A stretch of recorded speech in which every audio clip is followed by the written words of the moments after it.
for the past days, and also very warm welcome to the newcomers. This is a day when we turn into practicalities, and we will meet this morning initiatives and projects that perform a kind of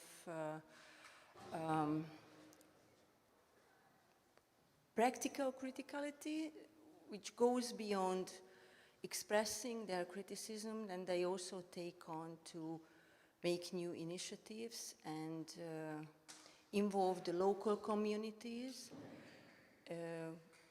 expressing and working with the tensions and inequalities, but also belonging and togetherness. And I hope, and I'm convinced that these kind of energies, what we will experience today, are basically the light in the season of darkness. So let me first introduce our first presenter, Santiago Cirojeda from Sevilla, representing Recetas Urbanas, a group of experimental architects, urbanists, cultural workers, and whatnot. So it's an international group of basically activists who initiate projects always together with local communities, most of them communities in some kind of need or marginalized communities, and they use the public space as a kind of platform for staying with the trouble and to working with those conditions, and if possible improving those conditions, what the locals offer for them. We had the chance to work with the Recetas Urbanas last year in Kassel in the frame of a project titled the Allesbrücke, which was a collaboration with the local elementary school. They built together with the children a wonderful bridge overarching a building in the in the area of Ahoy, where OFF-Biennale had the possibility to present a playground together with artists. And it became very soon clear that we have a lot to do with Recetas Urbanas in the future. So we are now working on how we can find a frame for our next collaboration, hopefully in Budapest. So Santi, very welcome here, and the floor is yours.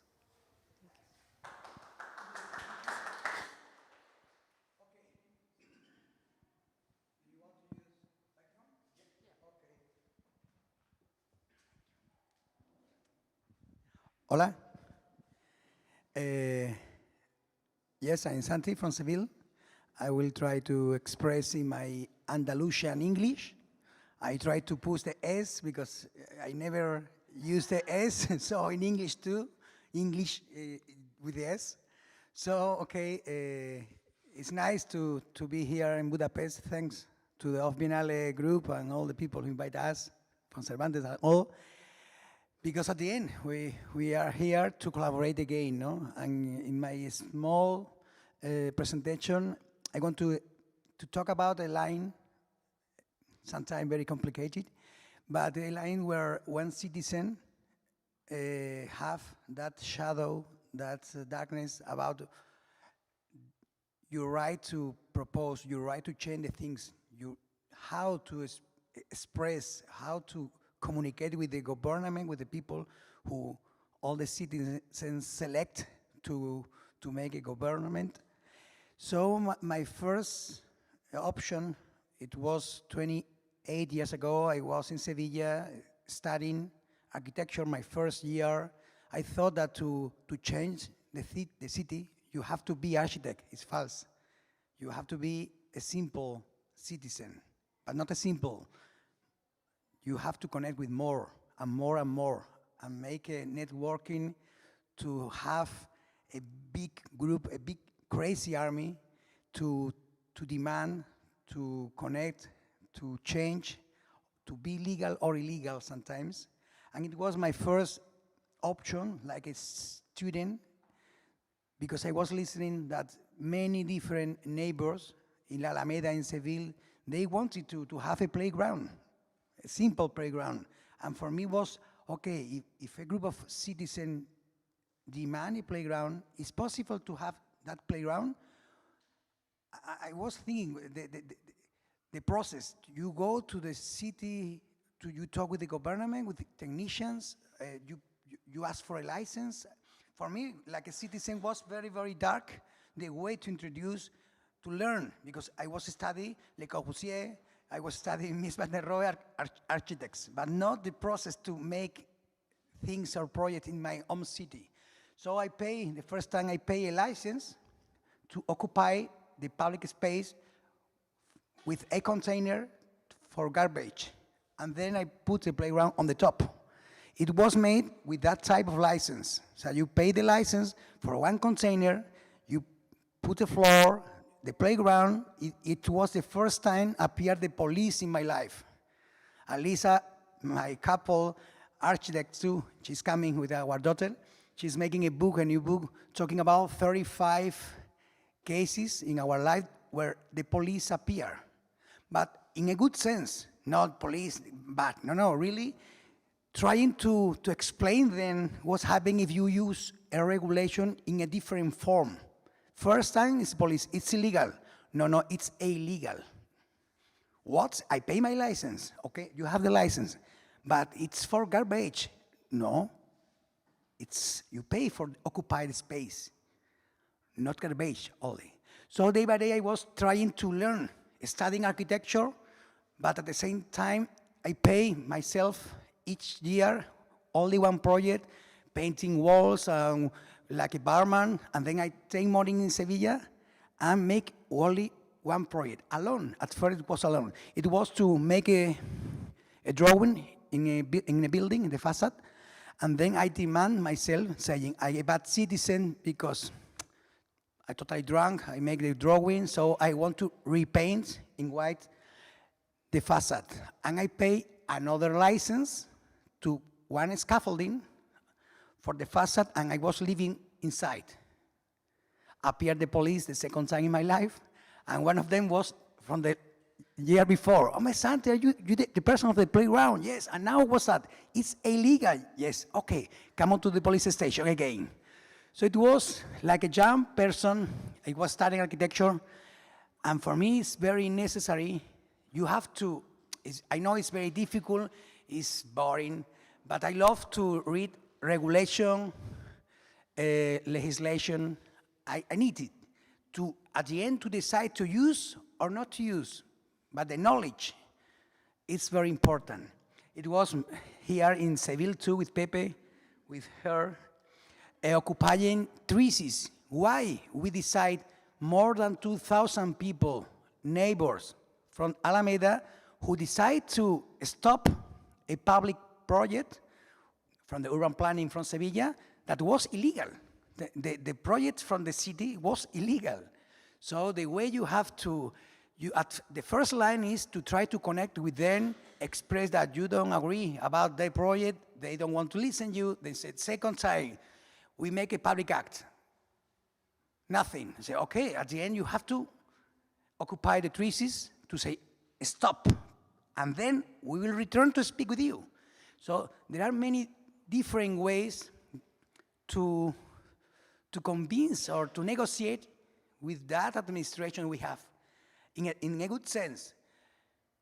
In Seville, how to use empty lots, private and public, because the public administration has the responsibility to move that empty public properties. They have the responsibility, and many times are empty during years. We have basis, legal basis to say, no, if you don't use, we can open to the city. Are many different loopholes or holes in the law, all of these, and we started to use empty lots in Seville too, in Madrid, in Barcelona, and at the end, it's a way to make bigger our network, collaborating with people in Madrid, where one night, we decide to paint in Madrid, in the center, 11 kilometers for bikes. So it was a way to say to the mayor and all the technicians, okay, you can see now the way that many thousands of people want to have a way for bikes. So you have to first ask for a permit or not, but make the action. There are, Gergo isn't here, but there is a friend of Gergo Gugushka from Budapest.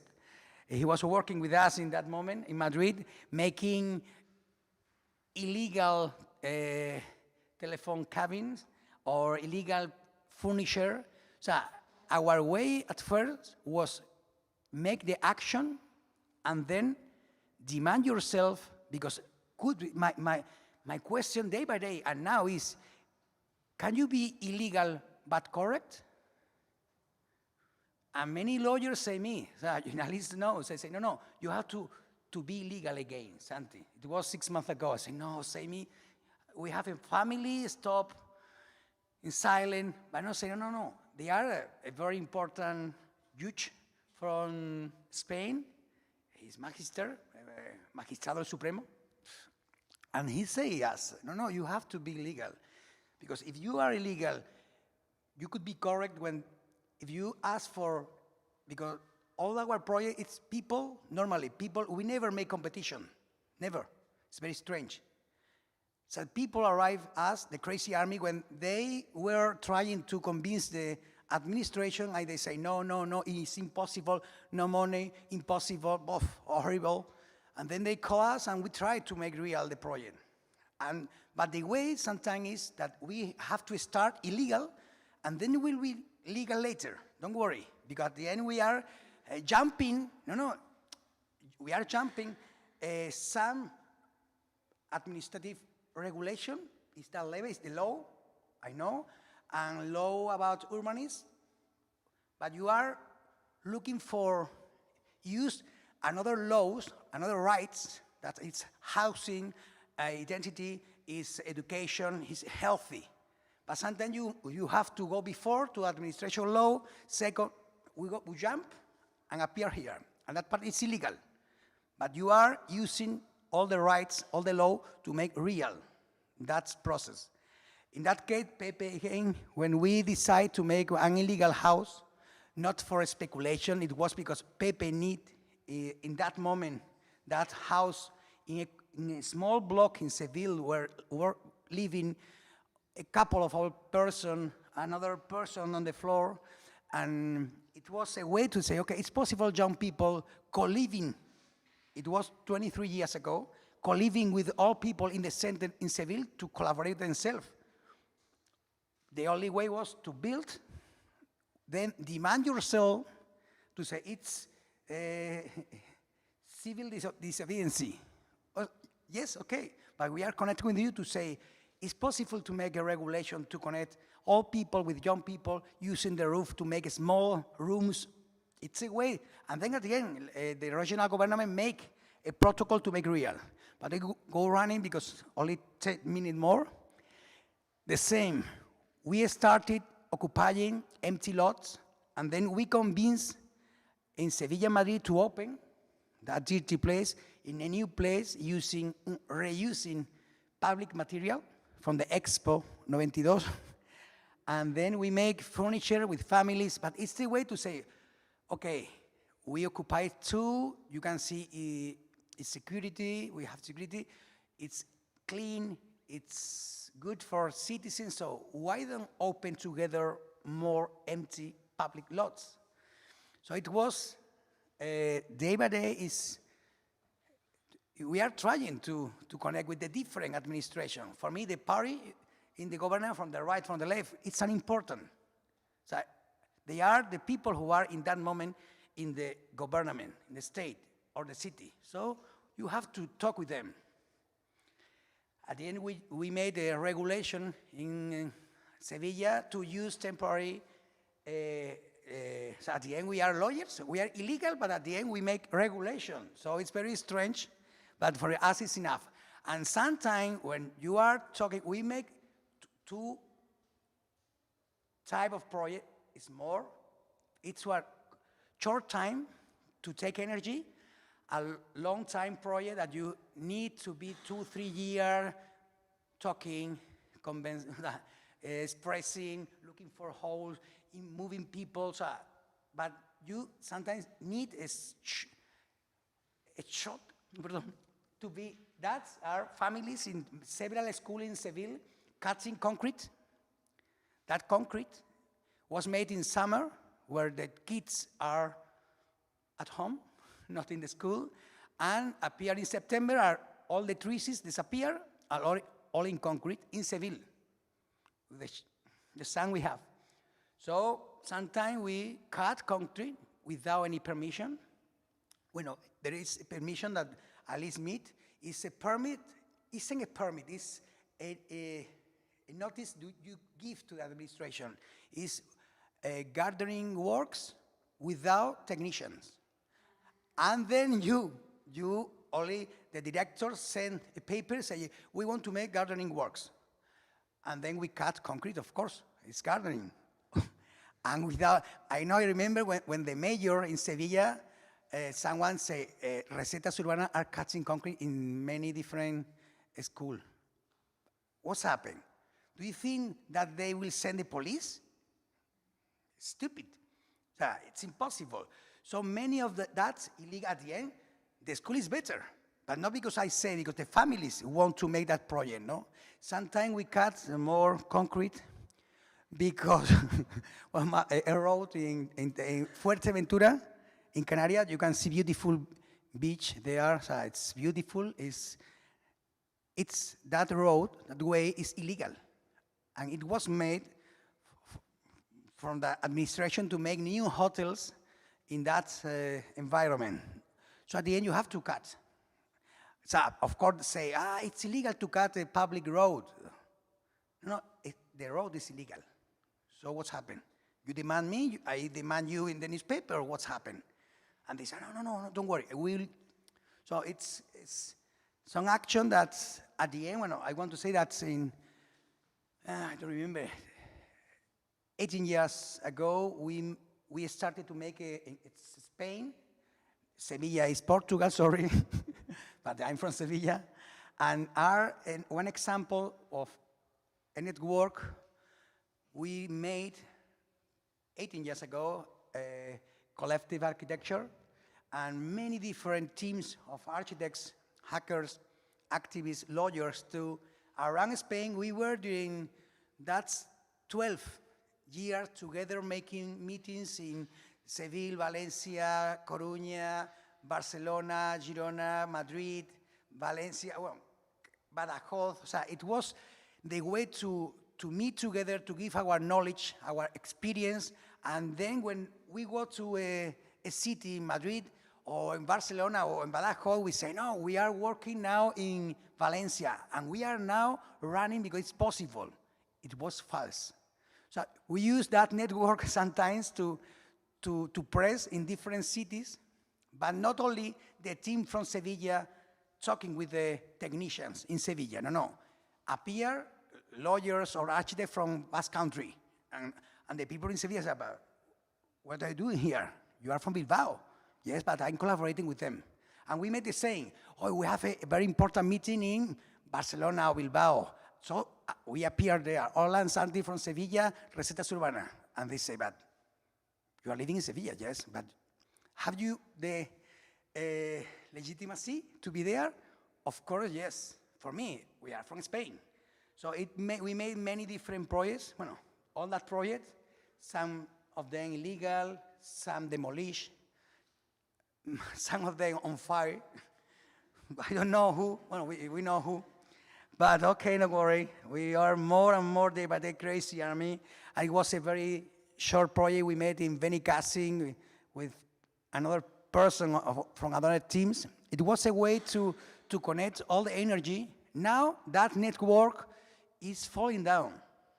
So it was amazing during 10 years, 2 years with the COVID, people started to disappear, but it's still running. But I remember at first it was one energy collective energy, it was amazing. So if you give me 5 minutes more, possible, and that project that Alice made real, because it was the way to be totally legal, with many different families, mothers, who phone us, we need a dining room in our public school. The law say that you have, the illegal act was from the administration. It's a public school that needs and appear in the regulation that they need a dining room for kids to eat, to have lunch there, of course. So they have lunch in a corner in 10 minutes, so kids. So that families make a group, they were talking with the regional government in Andalusia during 2-3 years, and at the end it was impossible. They say no, no, no, no. And in that picture appear Alice in the middle with a box. You can see the box, that black box. Is the total weapon. It's a pepino total, el arma total, the total weapon. And what's the total weapon? It's our collection of laws, permits, insurance, experience, question we made to the Minister of Housing or other. Because we haven't in Spain and many other countries in Europe a regulation to build yourself. Housing could be some experience, but public school in that century is for a poor country, not for the first world. So in that box that Alice carry, when the PR technician, it's impossible because, could be. But in the other sense, the total weapon is total. So it has many different, and then appear some sentence or some license that appear very strange for us, but we win, that where appear is the license to build, where include the families, include the kids, and you can say it's legal to include kids in a license to build. Don't think about another country's children working 10, 12 hours without any money. Forget it, okay? We are including now in our crazy army people who, the kids collaborate 10 minutes, 40 minutes. We work with people without any view, with mental disabilities or difference, or we work in that crazy army with more than 8,000 people during the last 25 years, no? So it was a way to make, in a legal way, a project to build. The building that they need, that they have the right to use. So it was to change the mind of the regional government and the city in Dos Hermanas, in Sevilla, to say, no, you have it. You put the money and the families, we made together. It's very strange and very difficult, but with the total weapon and with Alice, and at the same time, it was in Madrid, and the director of another public school, that school is for only 185 persons, and they has now 700 students. So it's illegal because the administration don't give the minimum of square meters for each student. So that director started with us one illegal project, really, it was crazy, and we built with 300 persons. That's Frankenstein, reusing materials, and it was to start illegal, and after 2-3 years, Alice knows more than me, it's legal. But we need 2 minutes, but 2 minutes and finish. And it's our last project I want to talk about, and it's the first time that one government phoned us to say, we know you, we need you. It's the first time because always are citizens. And it was to a social center in Cañada Real. Cañada Real is a very complicated neighborhood in Madrid and Rivas, and it's a line of 11 kilometers where there are legal housing, are illegal housing, it's very complicated, to explain in 1 minute, but the way was that in one moment when you have a very huge problem in your city, you have to connect different administration. And it was the first time that Comunidad de Madrid make a convenient or contract with the city of Madrid, one from the right, one from the left, like a political party. And then they say, we want to make a social center. So they make one competition, it was empty. Nobody in Spain wanted to make that project. Second year, make the same competition. Nobody. So the city phone us, say, oh, we know that you are making one illegal project in Madrid. You go, okay. But we need that point of view. You go, city asking us to be illegal, and I don't understand. So it was nice, and we started to build, but the contract, and I finished, when the government tried to involve us with our process in a public contract, it was horrible. It's only to give some structure, some containers. We say, no, we don't build container. We build with people, involving different people. So at the end, we reuse art from other projects to be faster, include more in that environment are from Morocco and from Gypsy from Spain, and they had some problems with violence, so we connect with women, and many of our team are women, so for Gypsy, very strange to see women working so hard. So I finished, it was a way to make another network. Each building was made one in a public school, 600 students from 8 to 18 years old. They built one of the buildings. It was that. That was made in the jail, Soto del Real jail, prison, because some parents of the kids were there and say, my dad wants to collaborate, but he's in the jail. So we went to the jail, and that building on the top was made in the jail. Another was made only with women, the ground floor, between one from Morocco and from Gypsy from Spain, and white like me, not a woman. So it was a mixture from 5 buildings, 5 different groups, and then we connect all together.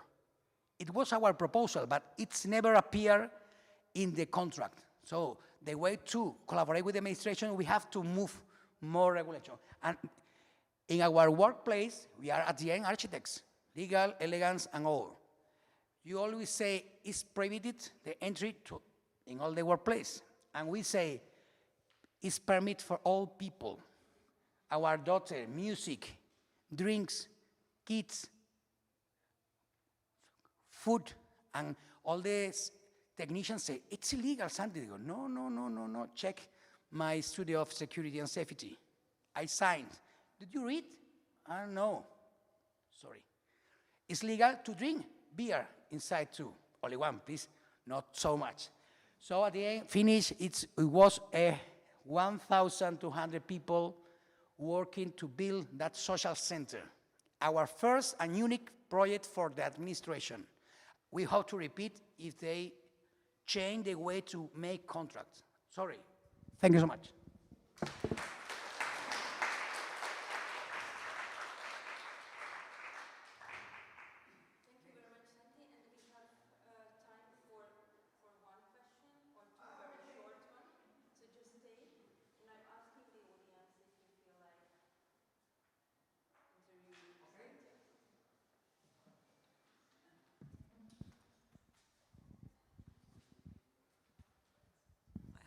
Thank you very much. I do have a very practical question. With the previous school projects, for example, how do you start working on a building or a structure without having any permissions? Because if I understand correctly, what you do is you start, and on your way you find the loopholes, put different groups together, and at the end, the final product does have a permission, sometimes. But you start without any permission, right? How don't they, I mean, how is that even possible? That's one thing. And why don't they take it down immediately? Why, for example, the police or the municipality take the building or the structure down immediately? How does that really work? I'm sure that you know the policies and all the administrations very well by now. That is for sure. But how is that even possible?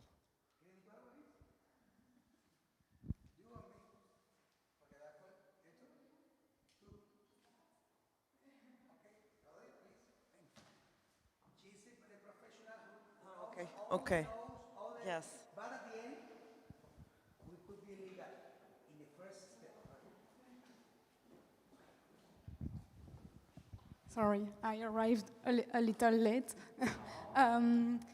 We used to start without permit because of the time, because people used to spend a lot of time to make a project, and they have no option. So they call us when it's very late. So we have to make it. We have to act.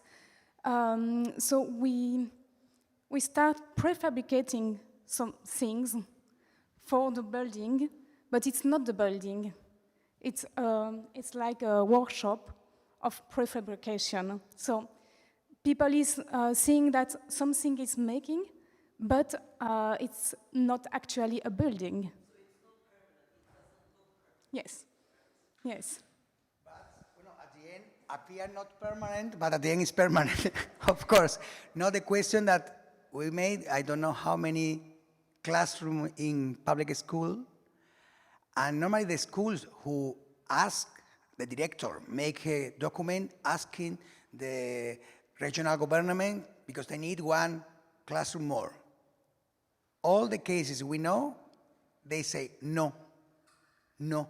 So we say to the director, you have to meet with person with energy. Some crazy directors like in Borough that come on, our students need that experience because they don't want to study mathematics, but they need one experience together. So they look for the group of students that have more needs. And normally, in schools it's different because it's like part of the curriculum. So it's like a normal workshop of the school, but bigger than a small project, draw. Yes. and normally when appeared at the end, the inspector, it was in Madrid, it was in Sevilla, the inspector and the politicians, and appear or see in the newspaper, and arise, what's that? And now, they see the families happy, the children, the boys working, building, and normally, until now, is appear and say, that we need. And then you ask in one office before and say, no, it's impossible. I presented the project Dos Hermanas in Valencia in a meeting about education, and the first level of education in Andalusia, Madrid, they saw the project, the film, and they say, it's amazing, but if you ask me, I say no. But you see, it's real. But no, it's so dangerous, but no accident during 25 years. So it's to take the legitimacy, because you have the people, you have the group of people. When appear the police or the politician, I can see 200 people building together, you respect. So the normal is to say, it's good, it's correct. They haven't the permit, but it's correct. So come on. So by now we haven't problem in that sense. The next, or later in the round table. Yes, we will have a roundtable discussion after the presentation, so I thank you very much, Santi and Alice.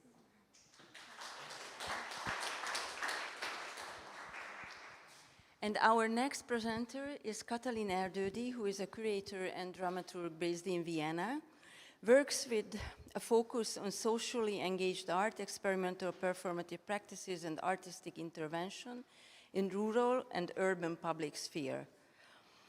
Her recent curatorial research focuses on critical rural art practices and investigates social change in rural areas in Eastern Europe through collaborative artistic and curatorial approaches with a particular interest in post-socialist transformation, which we addresses with decolonizing feminist methodologies. So please welcome Katalin Erdődy, who is a regular collaborator of OFF-Biennale. We had the chance to work with Katalin and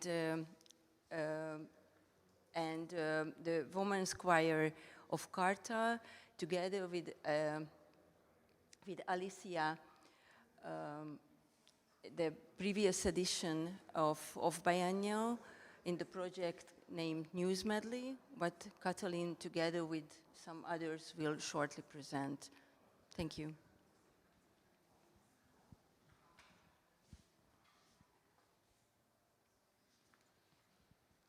Thank you so much, also for the invitation, and welcome everyone.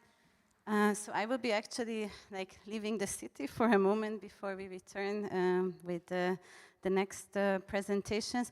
And the title I gave to my talk is Learning from the Rural. I mean, I think that here in the past days we've been talking a lot about the experiences of Lumbung during Documenta, and as we have also heard and learned, Lumbung is also a vernacular cultural practice connected to rural communities, so I think that it's no doubt that we can learn a lot from the rural. The question is, in what ways can we do this? And my work as a curator in the past years has been engaging a lot with the question around the rural and urban divide. And I just want to mention, because often it comes off as if this would be a dichotomy or a binary, and I think it's very important to say that that's not what, so focusing on the rural is not about emphasizing binaries or dichotomies. It's more at looking at the specific entanglements of our lives across the urban and rural divide from rural perspectives, because I think already in yesterday's panel, when we were talking about decolonizing institutions, we talked about different inequalities, hierarchies in terms of presence and representation, and I think that discussions and public discourse around rural realities is also something that I would consider underrepresented. So we're talking about underrepresented realities as well as histories and knowledge. And I mean, just to prove my point, because I mean, we are here in Hungary, and I'm sure that many of the Hungarian people here as well might not know the two villages where we have been working. So I thought about putting them on the map, even though even the map I found does not, of course, include them, because there's a certain degree to which cartography engages with the localities of a country. So I will be talking about two different projects in two different places. One of them is Kartal, which you see quite near Budapest on the map, and the other one, Nagykamarás and Megyesegyháza, is a watermelon farming region in the county of Békés in the southeast corner of Hungary. So I also wanted to show you this map because, of course, then it becomes clear that if you are working in different rural areas, and I will also talk about the fact that we are working in collaboration with people living and working in rural areas, then of course there is also the question of where are you yourself present, and the fact that, I mean, in order to work together, of course, these are the places that we've been traveling to very often. The two projects that I will talk about are News Medley and Watermelon Republic. News Medley is the project that Nicolette also already mentioned, which we collaborated on with the OFF-Biennale with Alicja Rogalska, a visual artist based currently in Berlin, originally from Poland, and the Women's Choir of Kartal and folk singer Rika Annus. So I think, because as I mentioned, talking about underrepresented realities or histories or situations, it's also the question, who do you talk with or who do you think with, and with who do you do these projects? Because something that I think in yesterday's panel we didn't get to discuss in such great detail is how to go about this lack of presence and lack of representation that we might perceive connected to different, I mean, both social groups, but also situations. And of course, something to be mentioned around the question of the rural or the countryside that I would again like to stress is that we're talking about extremely heterogeneous communities and also realities. So even though our name for it is quite generalizing, I think this is something that we definitely need to keep in mind. And of course, it's not a position that's connected to categories of identity politics. So I would consider the rural rather as a structural minority or a structural other, like considering the fact that most countries have, large scale, often majority rural populations, and nevertheless public discourse is often structured through the urban hegemony. So also it is important, I think, to say that the rural is not necessarily a place, but much rather a positionality. And from the perspective of current political situations, I just wanted to mention shortly, because Jody Dean, a US-American political thinker, talks about hinterlandization, and of course the concept or the notion of the hinterland is definitely something that's often connected to the countryside in rather pejorative terms. But she talks, and I think this is also important to keep in mind, about the crisis of social reproduction in this so-called hinterland, and also the fact that there is a loss of general capacity to reproduce the conditions of a livable life. And I just wanted to stress this because when we think about why is it important to consider rural perspectives, we also have to think about that a lot of the global problems we like to speak about in the contemporary art field, such as climate crisis or different ecological issues, the Anthropocene as a very prevalent buzzword and so on. Actually, these processes are impacting rural communities first. So I just think we have to be clear about this because there is, I think there is a good reason to try to shift perspectives, what these two projects that I will talk about are trying to do.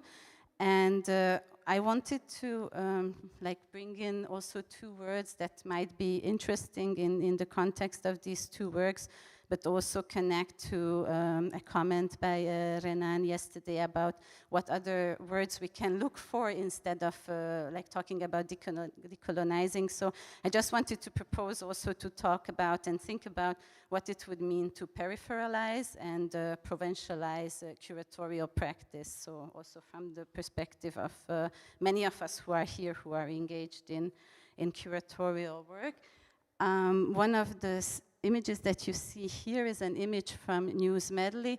It was, as I mentioned before, a collaboration with the Women's Choir, and basically what we did was quite simple. I will also show you a short part of the music video that we created with Alicia. We invited the choir to collaborate with us on rewriting the lyrics of the traditional folk songs that they sing. These are local folk songs from the region of the Galga River, where Kartal is situated, and actually it's perhaps interesting for some of you, so there's kind of a traditional, authentic, if we might say that, it's a bit problematic folklore that has been preserved in this region, despite the fact that it's very close to Budapest, because this is really kind of almost agglomeration area.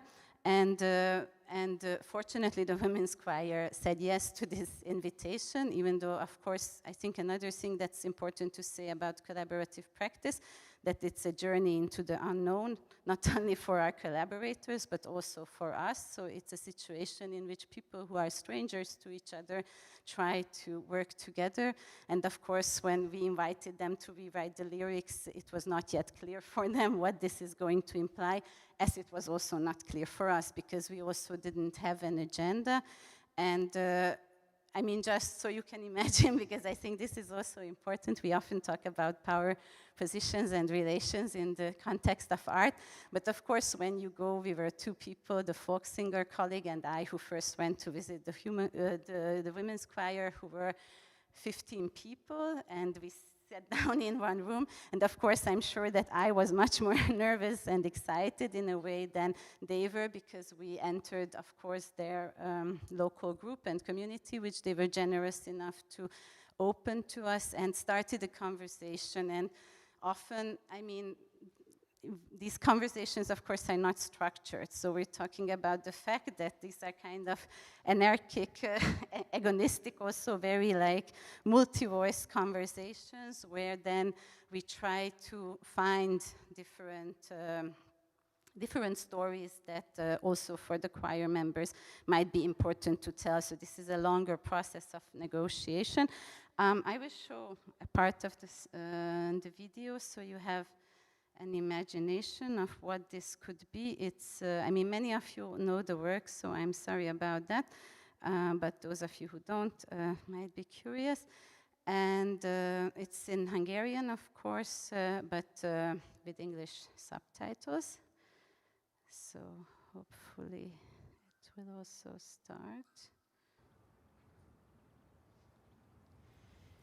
Ja, Istenem, miért nem szakad le az ég? Hogy lehet az asszony sors ilyen nehéz? A sóhajtást most énekre cseréljük. Történetünket, hogy nektek meséljük. A sóhajtást most énekre cseréljük.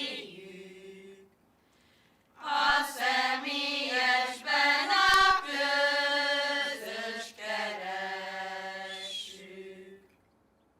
Munka, munka, jaj, de sok a munka. A napunknak se vége, se hossza. Mi asszonyok lusták sose voltunk, már gyerekként a kertben kapáltunk. Így nőttünk fel, ehhez lettünk szokva, dolgoztunk már 6 éves korunkba. Édesanyánk a munkát kiadta, ha nem lett kész, elért a haragja. Ha mindenki jól végezte dolgát, zsíros löbönyből kaptunk vacsorát. Cukorgyárba TS-be szegődtünk. Nem egyszer volt cukorfizetségünk, segédmunkát vállaltunk, ha kellett, férfi sorban kőművesek mellett. Kitanultuk a csempét lerakni, 30 évig tudtunk gyakorolni. Rendszerkárpótlási jeggyel váltunk. A borsótermelésbe belevágtunk, piacoztunk, nagy granírra jártunk, hol furfanggal jó helyet találtunk. Asszony, asszony, mindenre van gondja, ráadásként ott a házi munka, hiába a háztartási gépek, ha 3 családra főzök ebédet. Sej, ha végre ezt is megfizetnék, Isten bizony milliómos lehetnék. Okay, I will stop here. And there were altogether 5 songs that we rewrote. So this first 2 songs that you heard were dealing with the topic of work, going from work done, agricultural work and wage work, to invisible work done, like housework and care work that was done by the women in their family situations. And this was actually quite important in the conversation process, because Alicia had also done this collaboration, a similar collaboration with the choir in Poland, and there the song that was created with the choir members was talking, it was also in the aftermath, that's important to say, of the 2008 economic crisis. So they were talking about more general economic problems and regional issues, such as unemployment in that specific region, which was the highest in Poland. And in a way, knowing that work, of course, I also actually had the expectations, so to say, when we started this collaboration, that we would rather be talking about these larger political issues, the situation of rural communities living in villages and so on. But it turned out that the women who we were working with, they were not really interested in talking about politics up to the point that they even said that they don't want to talk about local politics. And much rather, they talked about their own life experience, which was, of course, very much connected to the fact that they're women living in rural areas, but also very interconnected with the city. So if you were listening to the lyrics of the song, of course, it already shows that immediately through the construction work and different forms of physical labor, these women were actually workers commuting and living and working often in the city of Budapest. So actually the fact that in the end all 5 songs deal with a very strongly female/feminist perspective on the life experience of these women came through these conversations, and the fact that these were the topics that they wanted to talk about and that they wanted to share with us and then to share with the public. I will not go into detail now about what it means going from sharing with us and sharing with the public, but obviously in the process of writing these lyrics together, there was a lot of negotiation going on, what should be made public and what not, and there were also crises in this process and also necessity to talk in detail and in depth. I wanted to come to the question also of how to give such collaborations form, because in our case, I think it's extremely important that we are doing collaborative artistic work, so in the end, there are different artistic outcomes, and one of the forms that we were inspired by was the circle, which is of course connected also to vernacular practices such as the circle dance, but also to the way, for example, the women in their rehearsal space were always sitting together, and the fact that they also invited us to join this circle. So in the music video, when you have the chance to watch the whole work, you will see that there are different references to what a circle can be. And since there are several outcomes of this project and the video work is just one of them, I wanted to shortly mention the fact that already through this project, we wanted to entangle the rural and the urban, both publics as well as contexts. So a second phase of the project was the creation of a performance walk here in Budapest, together with a feminist choir, which is formed by young women living in Budapest, who entered into dialogue with the women's choir of Kartal and with the songs that we had rewritten. And they actually rewrote their own songs. And since, the women's choir is singing folk songs, as I mentioned, the feminist choir is singing pop songs. So it was also an important element for us to mix like different backgrounds and cultural practices.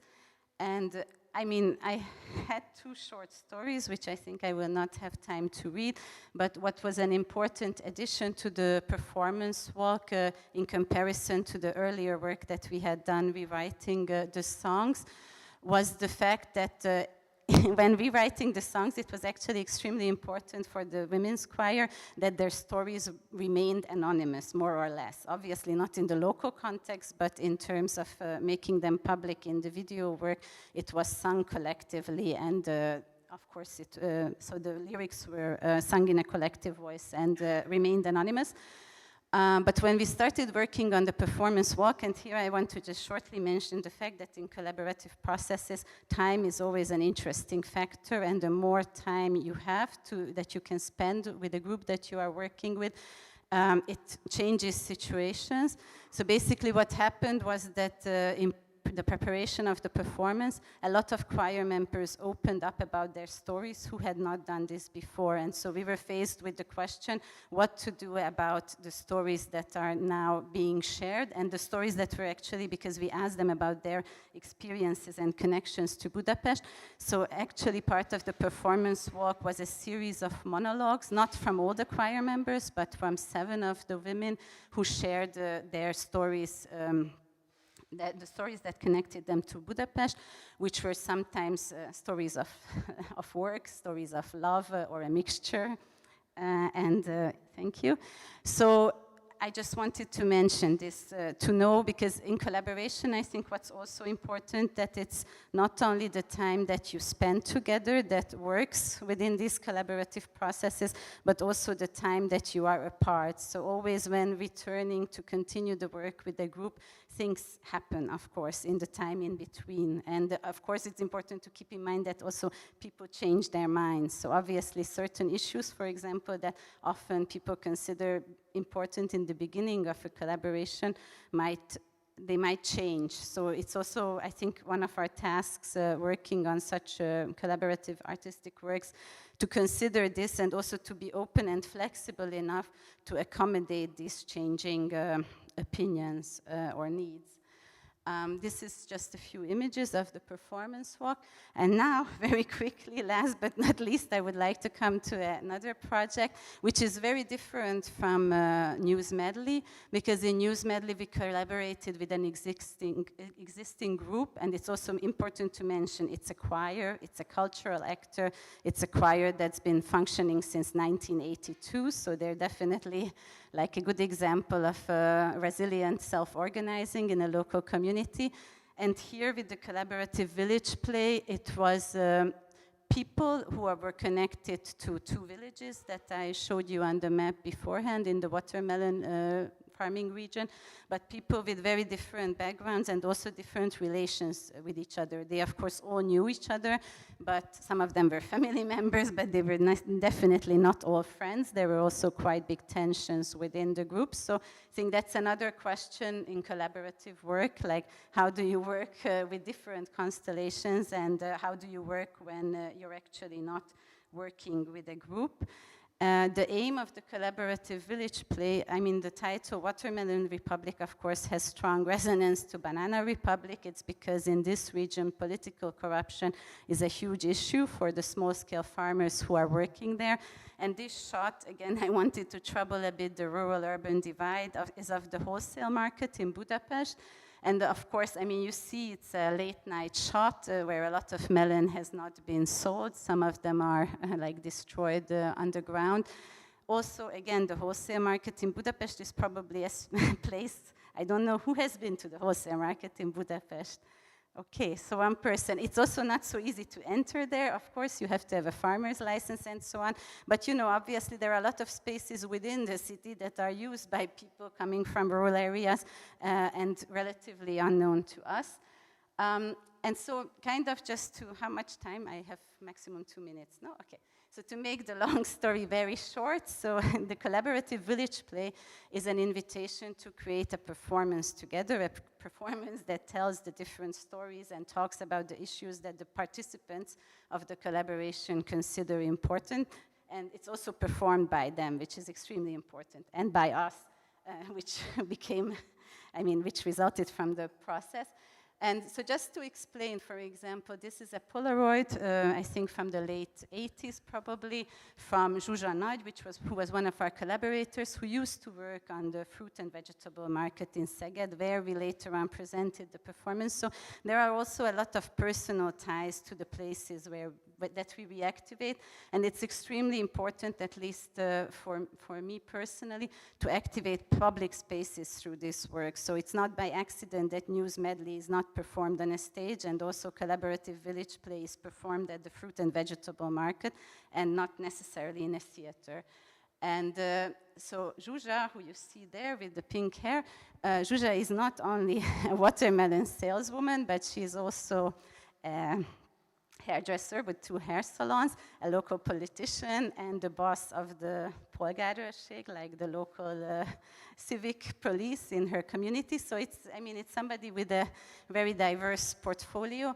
But for the village play, we recreated one of her main jobs, which is working as a hairdresser, which is also the situation in which she told us her story. So what we did in the case of this village play, it has been different in other cases, which I will not talk about, is we use the recordings of the voices, because unfortunately, as collaborative processes often have to deal with the limited time that collaborators have.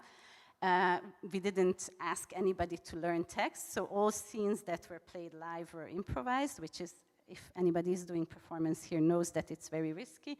And otherwise, we worked also with sound recordings of conversations we have had.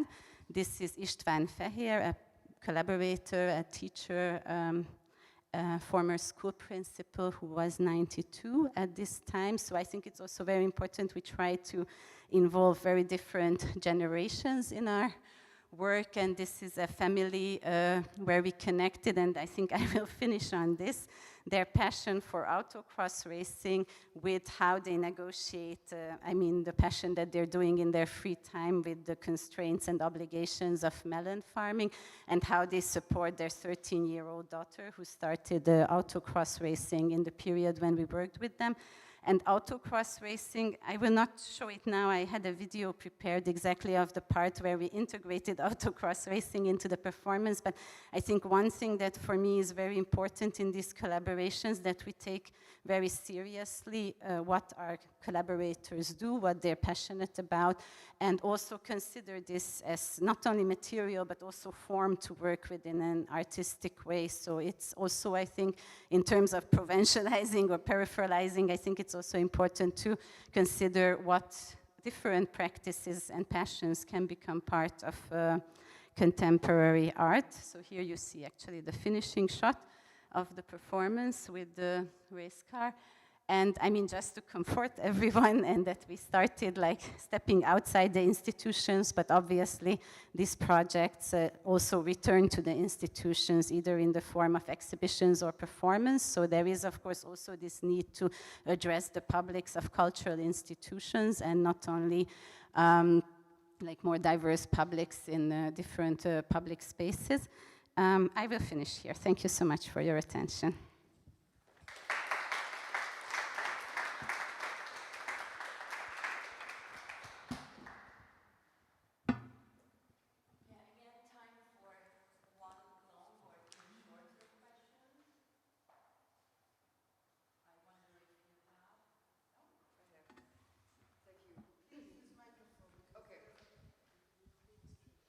Yes, thank you, Kati. It was really interesting, and it's not like a very clear question, just a comment, maybe, or a thought that it seems that you are working in very different formats, like with the performative projects, also the theater, the video, and I was wondering, like, how do you see your collaboration with artists? Because also, like in the case of the Buharov brothers, it's like you are often there not as a curator, but as a collaborator in the project itself. And I was just curious to see, like, how do you see your position as a curator and as, like, also társalkotó, vagy how do you say that?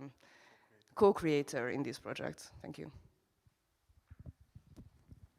Thank you. Actually, I wanted to mention this. So yes, in all the 2 projects that I talked about, I'm working as a curator, a dramaturg, and as an artistic collaborator. And for me, that's very convenient, because I can kind of put to use all the different experiences that I have myself, and interests as well.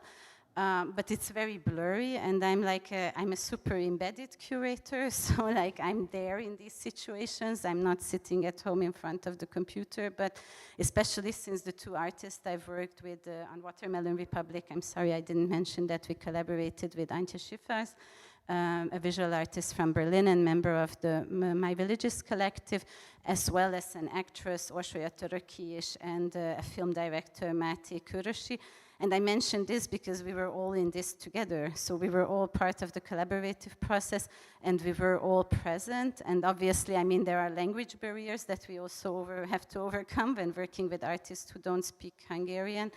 But I don't know, I have to say that these two projects were probably two of the most enjoyable projects of my life as, I don't know, a cultural worker or curator or whatever we want to call it. And it's just extremely, I don't know, it's enriching, it's exciting, it's super challenging to be there, and but also very important, because this is also how we learn. So the map that I showed you in the beginning, I think, is really also talking about the fact that we have to cross these distances and come into contact, and it's not always comfortable. I mean, we've spent long hours in very uncomfortable situations, which I can also talk about later in the panel. But so this is, I think, important that we we make this step, and I also want to make this step. But the categories are blurry, and it's often problematic also because people attach certain imaginaries to what a curator does. And yeah, there is often need to either explain or, I don't know, maybe call it differently. This I'm not sure about, but yeah, thank you for the question.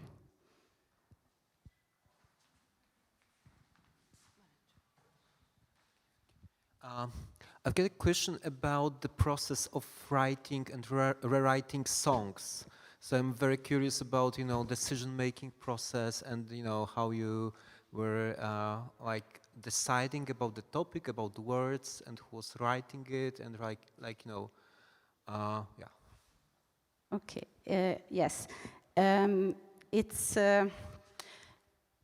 so basically the songs were written by myself with the choir, which means that I was doing most of the writing, but nevertheless, I was doing most of the writing based on what they shared with us.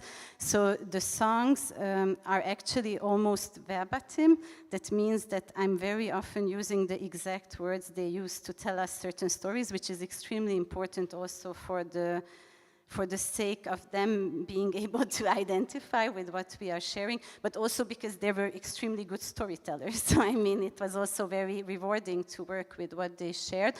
But the writing and the editing process was mainly done by me, and then, because obviously Alicia doesn't speak Hungarian, we were discussing the content, and Réka Annus, the folk singer, she helped us in many different ways, but in terms of the songs, it was of course also crucial that they can be sung. So, I mean, if you write song lyrics, and this is not so simple, but so we were also with Réka looking for, I mean, making sure that it can be sung also in an easy way, because we're talking about a rather large group of people having to learn these songs rather fast. So this was kind of also a challenge. But I would really stress that I nevertheless, despite the fact that I'm doing the editing or the compiling, it's a co-writing process, because I only worked with, not only with material they had, because, I mean, we kind of slipped in certain feminist messages that resonated with what the women had told us, but I think that's fair enough because it's a collaboration, so we also contributed to this collaboration from our side. Also in the discussions, I mean, it was a dialogue. And maybe just in that sense, I wanted to mention one more thing, which I think is super important in collaborative work, is the fact that a lot of what it is about emerges in dialogue, but I mean this in the sense that often when you ask people questions and listen to them, then also talking is a form of thinking, no? So often people tell us things that they might have not meditated on before, but it's this dialogue situation which brings out articulations from their side as well as our side, of course. So this is, I think this is important to keep in mind because something happens in between these different people involved. And I don't know if I have time to talk about the conflict. Maybe I just keep it very short. The main conflict was there is one song which is about abuse and violence in the family and in relationships. And this is what we negotiated about most, because this is what involves a lot of shame and also silence, especially in the context of in the local context of the village, and this also changed up until the performance walk. So of course also how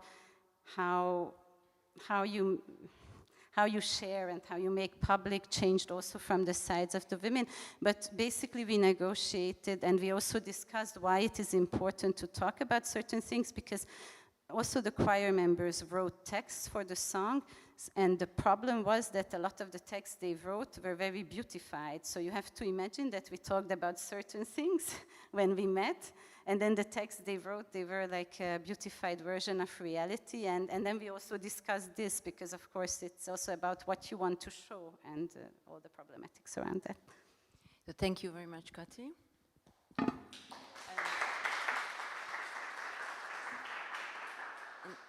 And this time I keep the microphone in order to welcome our third presenter, Kati Oltai, who is also a person who started to cut the concrete around herself a while ago in order to invite more and more people to share that small places of freedom, what she found.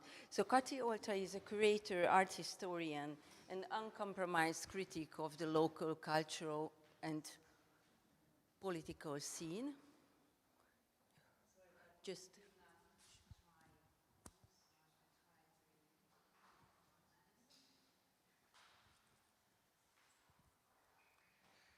yeah, she left an institutional career at the Ludwig Museum of Contemporary Art in Budapest for investing in that locality she missed from the institutions. In response to the sexist rhetoric and policies promoted by our government, she opened the first independent feminist exhibition space in Hungary named Ferry that operated till 2021 in the same neighborhood where she is operating currently as well, and she will present through the latest project named Tango. She is a director of Cincinnati Your Space, an agency for critical thinking, local histories, and underrepresented voices. So very welcome here, Kati Oltai. Thank you. Thank you. So hopefully this video will start. Na ebben a házban lakom én. Ez az én ablakom, amit magát a lakást nagyon szeretem, a lakásomat. De belül az udvart, a házat, magát azt nem szeretem, mert tiszta tűzfal az egész. Tehát nincs, alig van neki udvara, tehát olyan, mint egy börtön, mindenféle rács van. So she was Marika, I can say a friend of mine, because this is a very personal project. I must say I lost my enthusiasm toward my profession and towards the art scene. So 2 years ago, I needed to find something, a new beginning and a new mood, a new enthusiasm, and a new project. So what you saw was a short teaser. We did a lot of mood videos because she was like the protagonist and the face of this new project, which I started 1.5 years ago. In the same neighborhood, which I'm pretty much engaged and connected. I started I rented out 2 spaces 8 years ago in the 8th district. Actually, one of them is here in the same street. That was ferry, and I run also a vintage shop. That was the commercial part, financing a non-profit gallery, but I will talk about it a little bit later. So 2 years ago, I closed down the gallery, and I really, because I didn't really felt enough that running a gallery, so mainly operating with exhibitions and operating with a gallery in the art scene, so doing only representations, is enough for me. So I wanted to engage with this district, with the neighborhood, and with the people I was pretty much connected here. So I started to, rebuild something which can change a little bit about the very stereotypical representations and visual vocabulary what we have about Józsefváros, the outer Józsefváros mainly. So this is the Tango project, and this was like the 3 main posters what we have. We had a local history weekend in the last autumn, and we started, if I say we, it's a mainly a 1-person project with a loose connection of a hub of my colleagues from very different areas. I try to make connections with them based on the project what we build off. So this was a local history weekend, a 3-day weekend with an outside exhibition, with city walks, and we did a flea market on the Teleki Square, because the Tango project is a local history project with strong links to contemporary visual culture and also institutional self-reflections. Right now it consists of a series of local history weekends and research and outside exhibitions. I felt pretty much resonated to what Santi did, because I'm really struggling since 1.5 years with the local municipality to rent out a space without heating, without electricity, without nothing. And it's empty since a decade, and it's still not working to have like the paid rent and rent it out and starting a work in the space. So we started to do things outside in the park. White Tango, Teleki Square, which is a huge square in the outer Józsefváros, was known, it was a nickname for the Teleki Square, so we just, wanted to make this link towards this past with the flea market. I didn't know what was, who will come, so I just have this slide about, or just wanted to share that we still have this very stereotypical view about Józsefváros or the 8th district. If you ask tourists, but even Budapester, they have very strong prejudices. It's a gypsy ghetto. You get stabbed, you get robbed, you get raped. There is nothing there.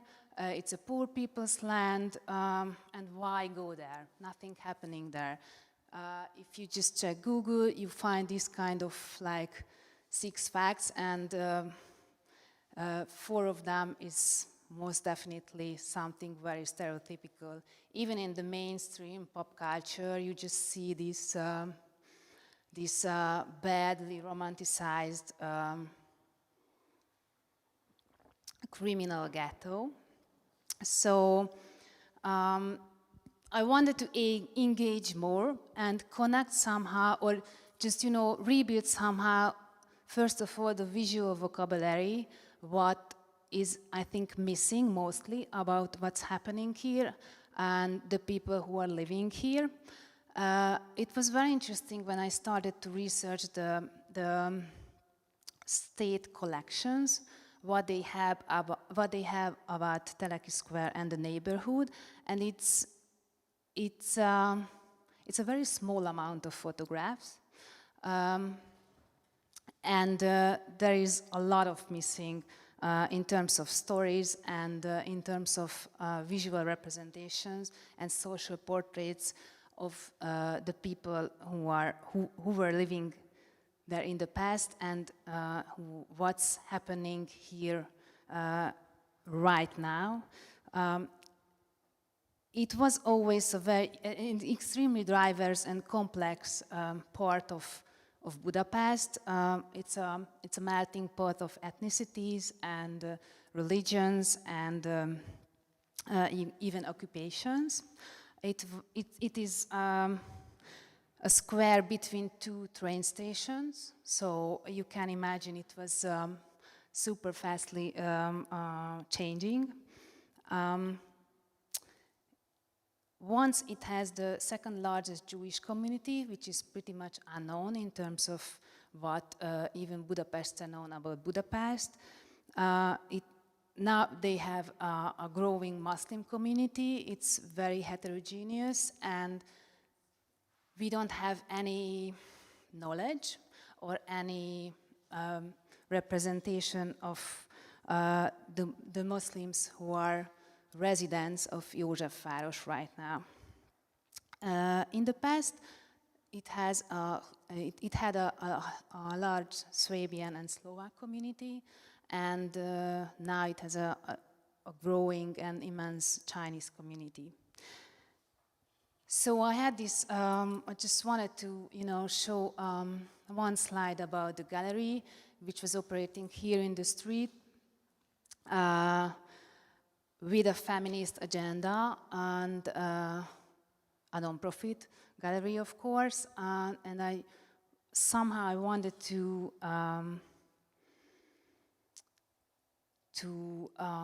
have the same engagements or attitude in this project. When I showed you Marika, the friend and the face of the project, one of the key topic, what I found here on the streets, actually, because even the gallery was opening on the streets, it was open to anyone, and it's a very important thing, I think, because I found a large number of elderly, middle-aged elderly, mostly Roma women, who are living here in the district. They are a little bit older than the middle generation, who has some kind of formal and structured view about what does it mean to be a woman, what does it mean to be a Roma woman in Budapest. But this older generation do not have the vocabulary and to express what was this kind of very special and personal history, what they have, and nobody is actually interested in collecting them. So one of the key topic was in the first phase of researching to collect these stories of these elderly women based on the personal touch that I had in these 8 years. I just wanted to briefly give some images when I started to look into inspiration, how to build up something which can be interesting for me, coming from the elite cultures, but losing mainly the connections with the elite culture, doing kind of museum scale or museum style project without a museum, somehow reflecting on public collections or the gaps, what they have there, but working with the community, being an art historian, but being also a shop owner on the street. So mainly the two most inspiring project was what Maria Lind did in 10 Seconds Hall. Maybe you know the project, but I think it's very important in detail what she did in terms of turning a museum, a Kunsthalle, into something which is very open to a neighborhood in a city or close to the city of Stockholm, which is a super white, a super rich capital.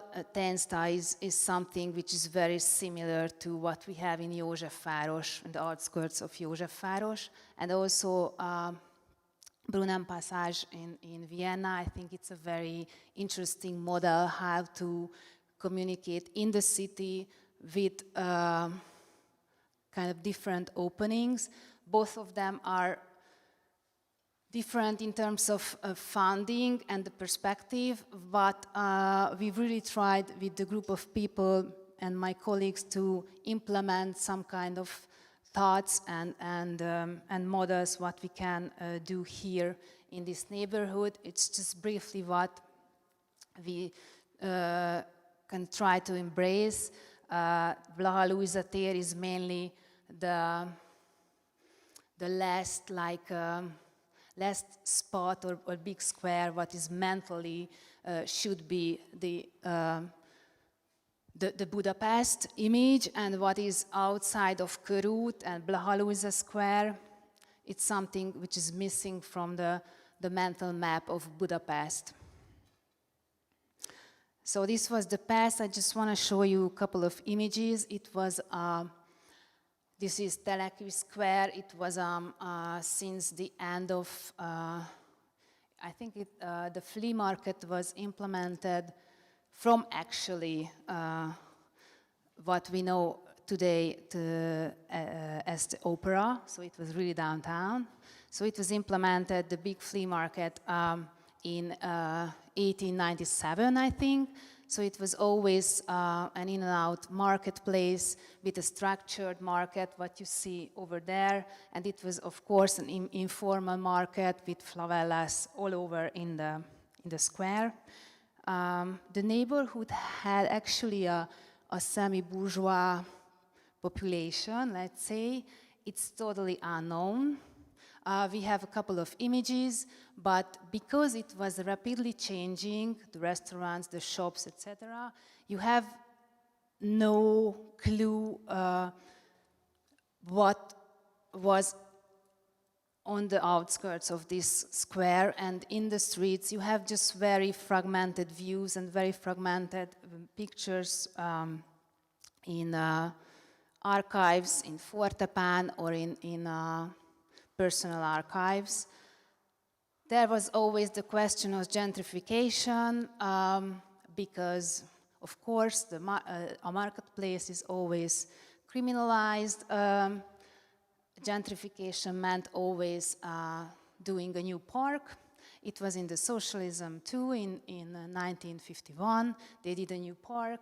They thought that, okay, if they just, rebuild something, then it's done. But this kind of informal favela marketplace just started to growing out, and what you see, it was the end of the 80s, beginning of the 90s, you see a whole new, informal architecture just grew up from nothing. And it was like that since the 2010s, when the new program, it was all over in Józsefváros, in that area. So they started again to gentrify the square. That meant a new park again, and what you see, I'm not sure it's readable, but it was actually a very good project. It was the first community planning in Budapest. So they did this planning with the local community. That meant, of course, the part of the community who wanted to engage, mostly white people, mostly middle class. But actually it turned out to a beautiful park with different, very fragmented sectors, as you see. And if you compare to II. János Pápa tér, a park very close by, that is an open park. You can go in with dogs, you can smoke, you can drink alcohol, there is no fence. And it's working very well. And this park, what you see, the dogs are outside, there is a security guard, there is no smoking, no drinking inside, and there is a fence. Actually, the fence was a big debate, but they actually, with the community, decided to do a fence, and it turned out, after almost 10 years later, that it's not working. The park is mainly empty at the weekends, at the work days, so it's not working really. So one of the reasons why I chose this, this area to somehow engage in the park too, not just on the streets, with legal and semi-legal and illegal projects. That is actually the place facing next to the park, which I want to rent out. As I said, since 1.5 years, it's just always something. It's empty. It was a boxing club before, in a very residential area. It was a boxing club, but it's empty. I'm really trying my best because I think it's very important to have an exact inside space where you can just invite people and do projects, and it's like it works like a center. I just wanted to show you some images about the Local History Weekend. We do continue to research with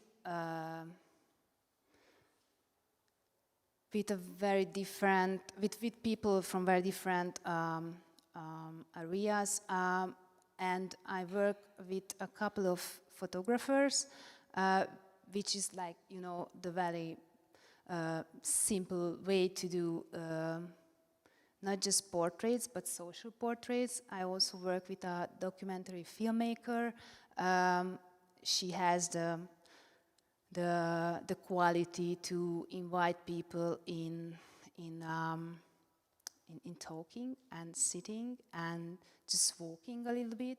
So we started very slowly to engage in the neighborhood with the non-Hungarian speakers too.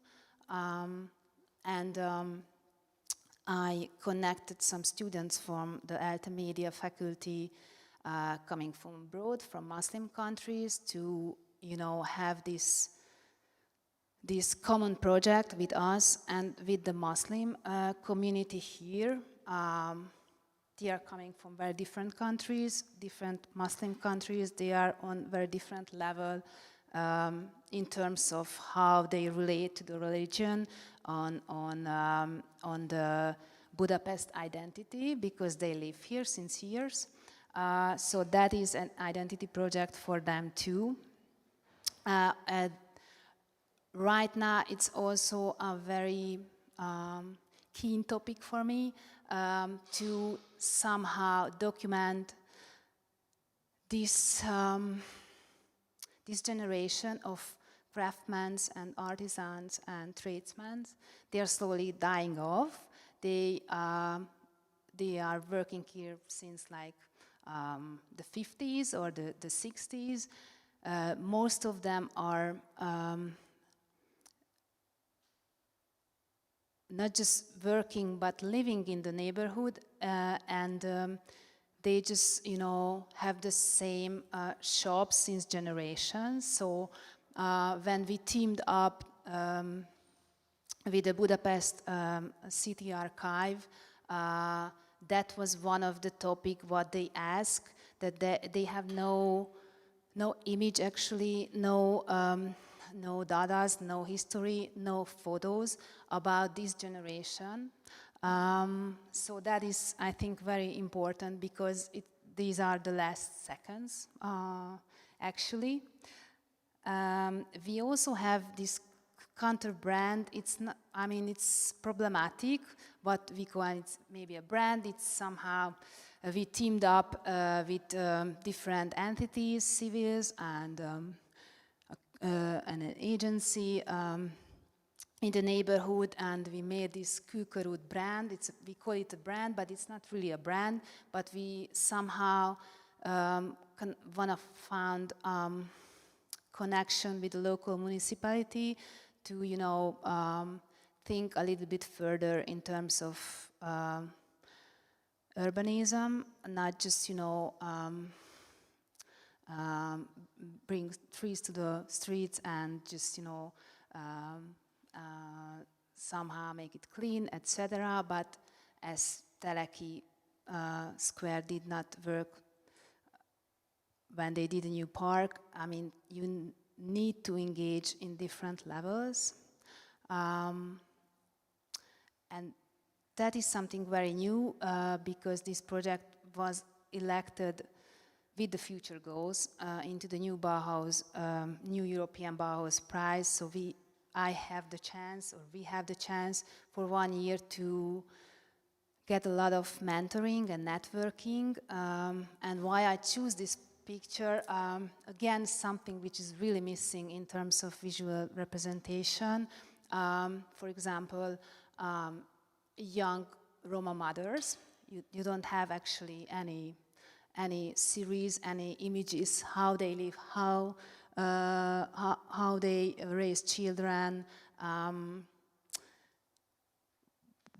how are the families interconnected with generations, etc. And I think another topic is very interesting. It's very typical for the neighborhood that there are these new female entrepreneurs. They run nail salons in the neighborhood, and that is again something very interesting. If you think about, you know, I show you the old craftsmen and tradesmen. They were all males, and you have these newcomers, and a lot of them are females. Actually, Roma women who just run businesses in the neighborhood, and I think that is a very interesting topic, again, which should be somehow represented. I think I will finish here. Yeah, thank you very much. And I ask the audience if they have questions. Sorry.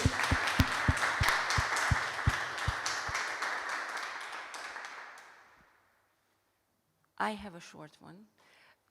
I would like to ask you how these newly taken photographs and films will be channeled back to the public domain. Right now we have two collaboration. I was very eager to have a local history collection in the district since years, and we have a museum, we have a public collection slowly growing with a director. He's doing his best. So there is a local collection for start, and we have this collaboration with the Budapest City Archive, which we really want to engage into. So it's really something, I think it's really important to, you know, channel back to these images and what we found in private collections, and collect them into the state collections. And there is a receptivity, actually, so it's... I would have another short question. So I'm sure that you also met the reluctancy or even objection of the locals to be involved in the project or take part. So how you handle this kind of reluctancy? I mean, when you approach like old craftsmen or probably the last representative of certain professions, and in some case they may say no to this inquiry. So what does it teach you from this perspective about the project itself? Yes, in many cases they say no. The first time, second time, third time.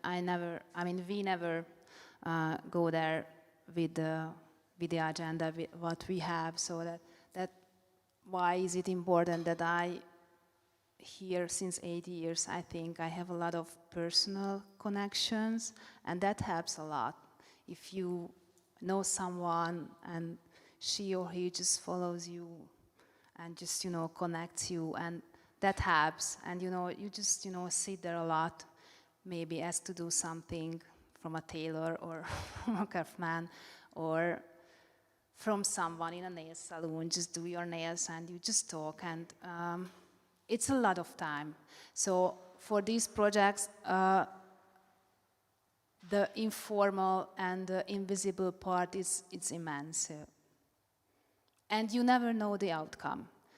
But I think that's something very interesting, and it's something which is, that's why I started. It's a very personal project, so it was not something which started with the aim that I'm an art historian and I do want something with the history and with something with the contemporary culture, etc. It's something which will be fragmented in any way, because we lack of capacity, funding, etc. But still, it's a very important work, I think.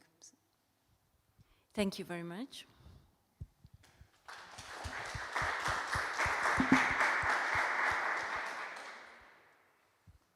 And now it's time to welcome the last participants of this section. Artemisio Foundation. Artemisio Foundation has been working for the past 25 years on promoting intercultural understanding and social inclusion in Hungary. Their initiative, MIRA, is an intercultural community that aims to create a welcoming space for refugees, migrants, and locals living in Budapest, providing them with the opportunity to meet and learn from each other. We have two collaborators of Artemisio Foundation, Olga Irimiás and Borough Bartók.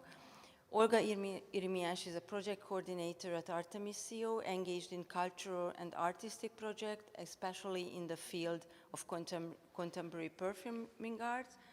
While Borough Bartók, who has recently joined the team, coordinates projects targeting integration and engagement involving individuals facing housing and employment crisis. So thank you very much, and the floor is yours. Thank you very much as well. Before we jump into the presentation, I would like to invite you for some activity, because we have been listening for a long time, and I know this is the last presentation, so just to refresh a bit, I invite you for 2 minutes of talking and sharing. So we are talking about communities today, and I would like you to think about a community that is important to you right now.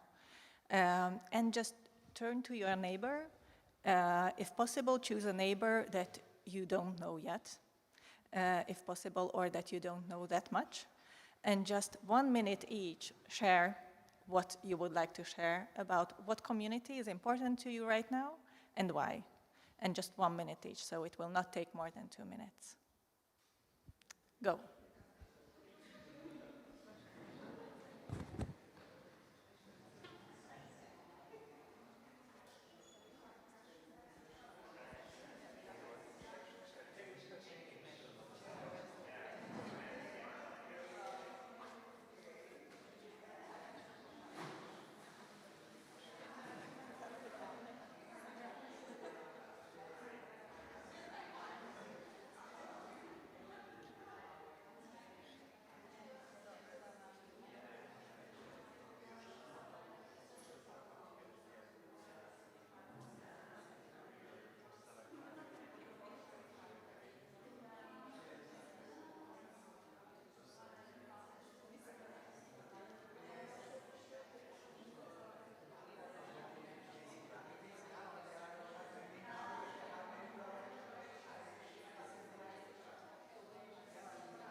Okay, 1 minute has passed, so if you haven't switched roles now, switch.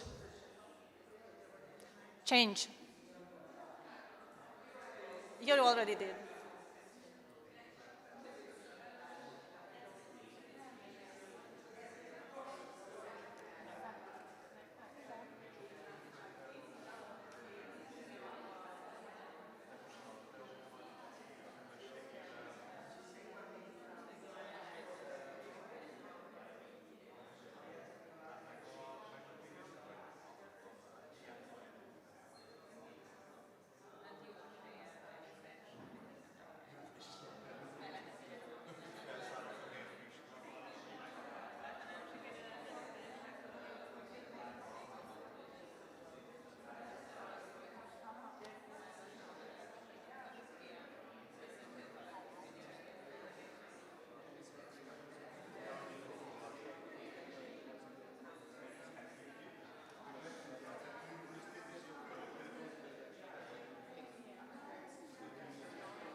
Okay, it's time to wrap up slowly, and please come back.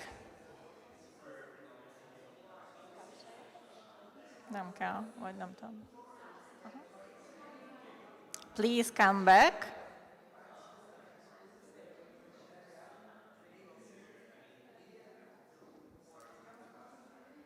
Thank you so much. Thank you. It was great to see how your faces brightened up. And I just overheard a few words. There were so many interesting things.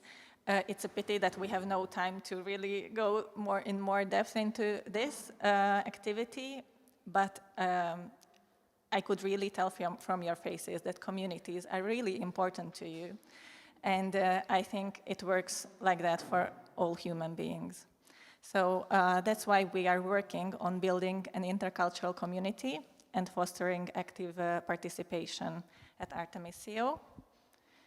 And we will, with my colleague Borough, sum up our activities, briefly focusing a bit on some of them.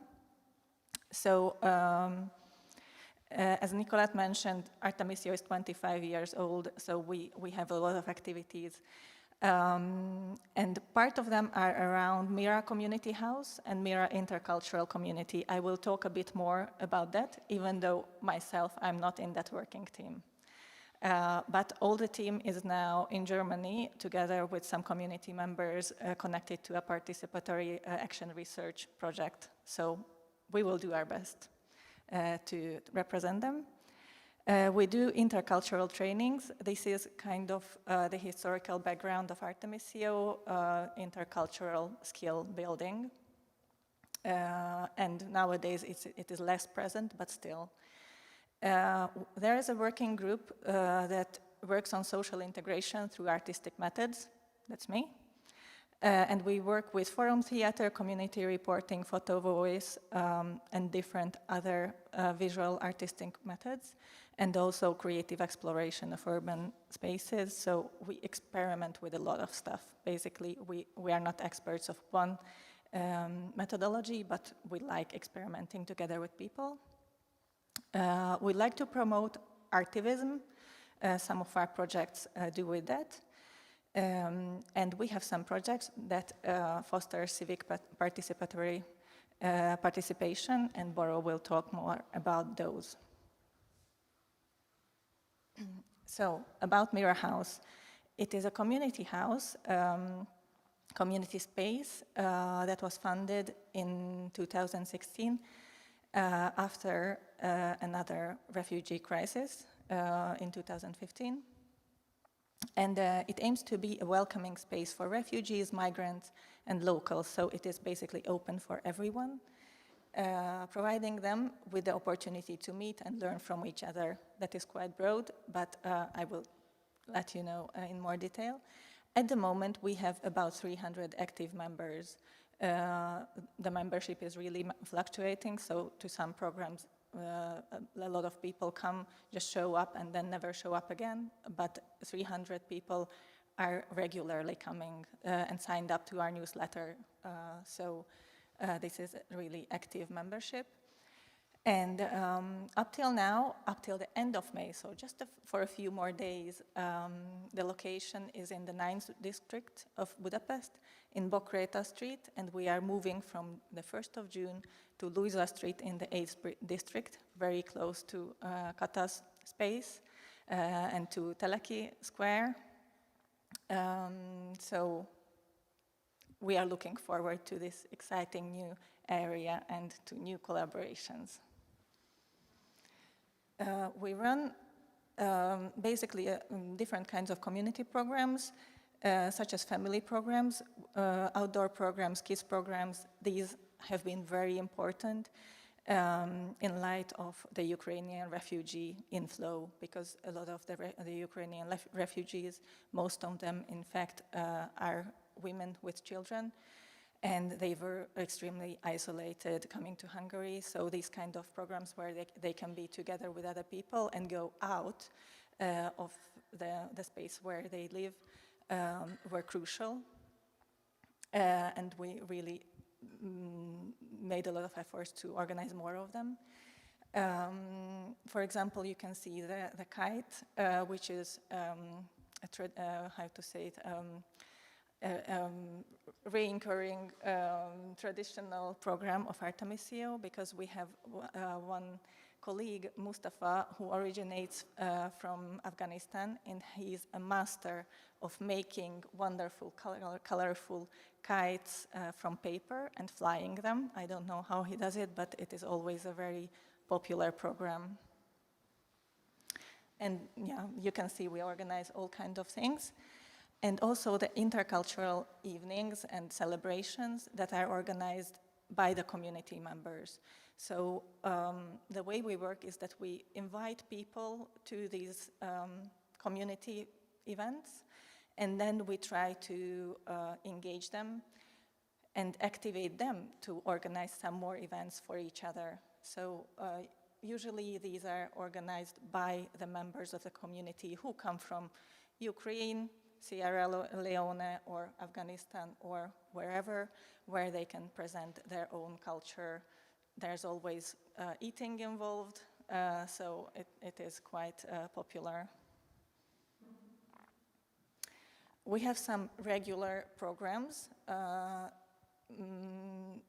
Mira football team is a very active and very successful example. They practice every Sunday, and they have won a number of championships. So they are really good, and they are highly motivated. And the team, as you can see, is very colorful as well, very intercultural. And we have also regular yoga classes that are more popular among the women members of the community.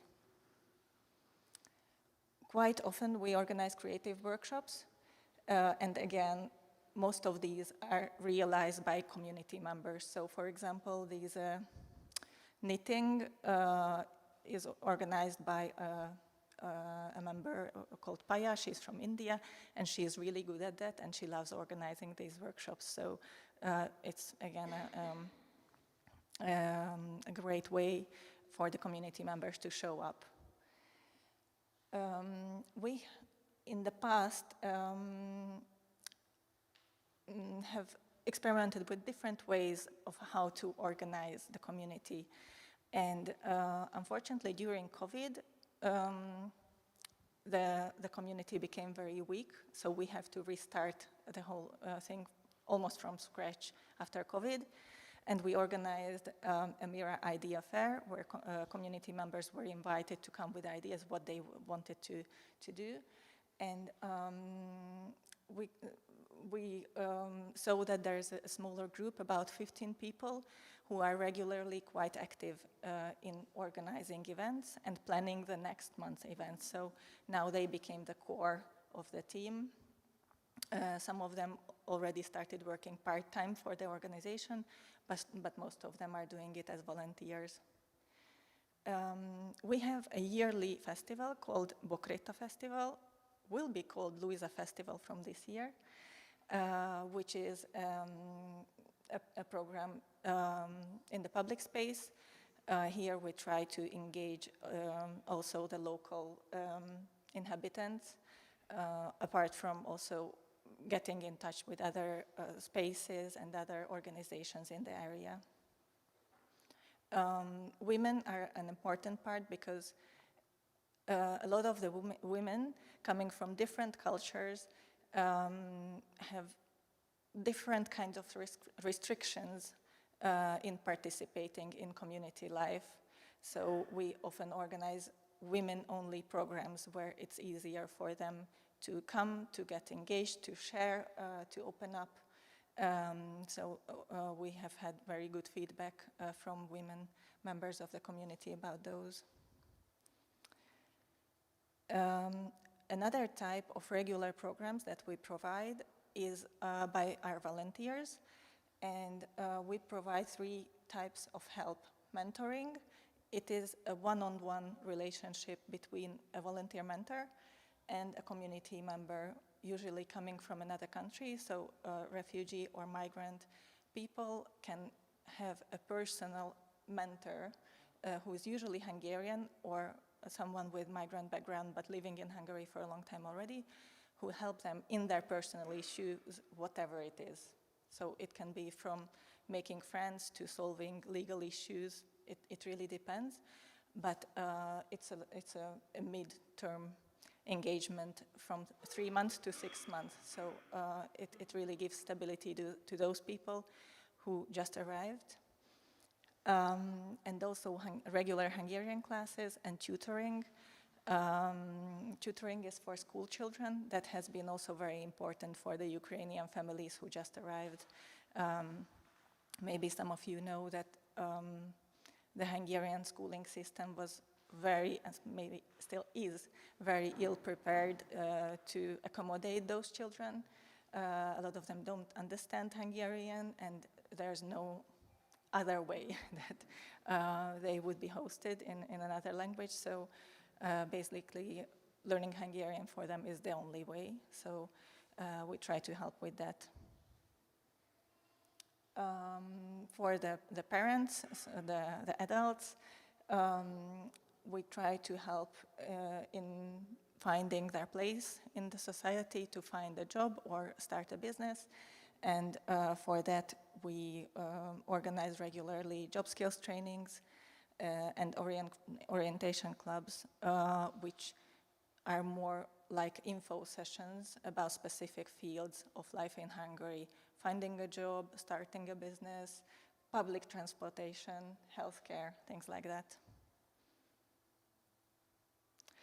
And just a few more words about how we responded to the Ukrainian refugee crisis. I mentioned already that a lot of the Ukrainian families really needed the mentoring, tutoring, and Hungarian classes. So we had to restart some of those and adapt it in a way. So we offer regular trainings and consultation to our volunteers. And for example, we had to include trauma consciousness in that, because a lot of the Ukrainian refugees arrived in very traumatized conditions. So we worked on that. The number of Hungarian classes increased highly. We also started English conversation groups. And all of the previous things that I mentioned were organized in a higher number for the Ukrainian refugees. And as mentioned already, the family programs and the summer camps are also very popular among them. And I would like to talk in a few sentences about the Welcome co-housing program that I think is a very interesting initiative, even though it is not a success story. So in France, there's an NGO called Singa, and they run a system, a network in several towns that is a co-housing project where French volunteers host refugees in their homes for a few months. So it is not a very short-term hosting. like what happened at the beginning of the Ukrainian war. I think a lot of us hosted Ukrainian families for a couple of weeks, and then most of them traveled further to the west.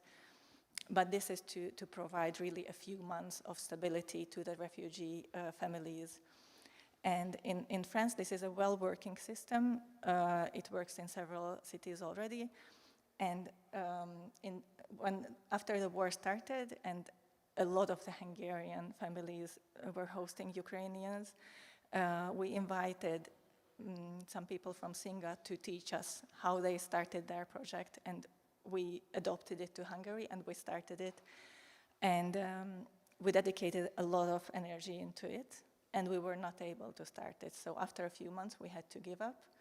I think the main reason is that Hungarian civil society and lay people became burnout after a few months into the war, and we didn't receive really applicant to this volunteering, to the hosting. So it couldn't be done. And now I will pass the word to Borough. Thank you. So I will talk a little bit more about our civic participatory projects, because we believe that this connects well to the topic of this symposium. So I will firstly argue a little bit for why we do this and what does it mean for us, and then I will bring 2 examples of ongoing processes or projects at the moment. So these projects aiming to foster involvement into democratic processes in our participants. And so firstly, they participate in these projects, and this has like a certain goal, and they form a little bit of a community in a group setting, and throughout the project they learn about certain democratic processes, governance, about their rights, about their opportunities. But what we aspire for is not like a textbook knowledge, it's rather critical thinking and a way of understanding and really kind of owning our own rights and opportunities. So it is all about self-awareness and being able to form decisions and come up with creative ideas and our own creating our own narrative. So as I mentioned, these projects start from a group setting. So in our experience already, this has a tremendous enabling effect, belonging to this community and having this kind of peer partnership, and knowing that there are others who face the same issues, have the same problems, but also are motivated in the same way and have the same will of changing things. And also experiencing the power of little small-scale changes within these communities can create a kind of a belief in larger communities, we think, and a belief in society and our part in it. But nonetheless, it doesn't only have effect on our participants. So throughout these processes, we also create two-way channels in different levels of governance. One of the examples I brought to you, Olga already mentioned this, it's a participatory action research that we are currently doing. In participatory action research, the researchers themselves are from the group of affected people of the selected topic. In this case, we have 12 migrant participants. They are from the Mira community, or became the part of the Mira community through this project. And the goal of participatory action research is social change. So in this case, the researchers who are from the affected group, they come up with the research question, which is in response to their own needs, their own way of thinking, and they conduct the research itself.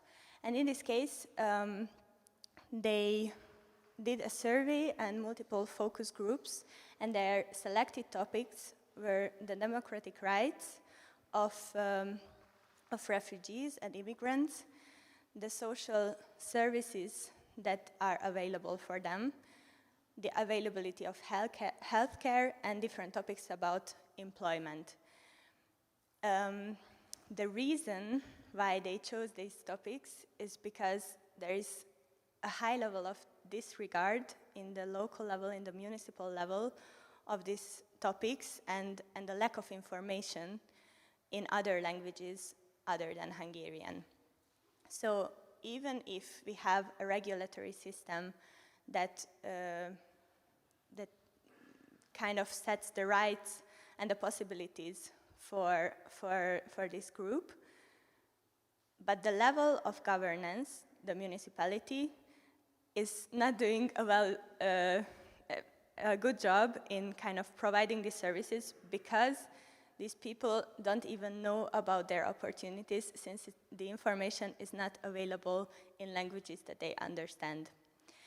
And so this research was really about their own experience about these topics, and also connecting to these different institutions and finding out what is really their right, their opportunity. But participatory action research is also about action. And this group of 12, they also became quite close friends in this process, and they didn't want to stop at just the research part. Right now, actually, they are writing their reports. They finished conducting the research, and they brainstormed about ideas for new pilot projects based on this research that they did. So one of the things that they set their minds to do is a press conference about their findings, because for them, this project provided an awareness of their own situation. But a press conference could provide this kind of opportunity of multiplication and raise awareness among others as well about these issues.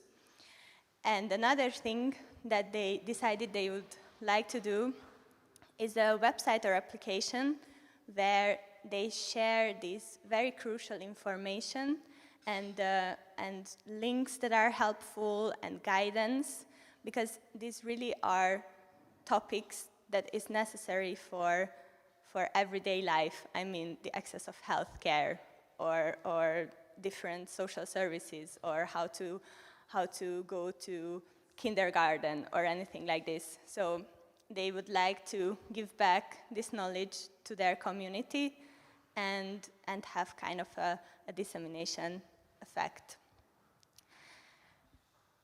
Another example that I brought is a different method. It's called co-production. In co-production, it is about collaboration between a group of people and public institutions. So the goal is to collaborate and create projects together. In our case, we are working with residents in the 7th district who are facing housing or employment issues, and the relevant institutions in the municipality, in the 7th district, the social service provider, the social benefit provider, the organizer of public housing, and so on. And so the method co-production is really about doing with instead of doing 2. So normally, these institutions who provide social services, they are usually doing 2. They provide some service, and there is difference between, like, in power relations between the social service provider and the resident who get these services. In this setting, this switches to a partnership. So the residents who are coming to participate in the project, they act as experts of experience. So the goal is to create development projects, to come up with creative ideas on kind of improving the social services of this district based on the real needs of this community or this group of people who face these issues every day. So the idea is that we would like to create improvement and create a project not with the, like, sitting together in an office space and just thinking about what would they require, what are their needs, but actually asking them and planning this whole project and program with these residents. So this kind of process is all very new to us as well. At the moment, we have 15 participants, both residents and employees of these public institutions. And they already created their initial ideas. These are about different trainings for unemployed. This is about changing the public housing system. It's about changing the availability of social services, for example, debt counseling. And it's also about making administrative and communicational systems more effective between the public institutions and the residents. So they are working on kind of grabbing onto some of these topics and then create a more detailed plan and project that we will foster to kind of put into an implementation phase as well with the help of the public institutions. So as I mentioned, the role of the residents is this kind of expert of experience, and the role of the public institution is firstly they have professional knowledge about this system. They are a channel towards decision making, but they are also kind of the space for change. So their contribution is also crucial in this project.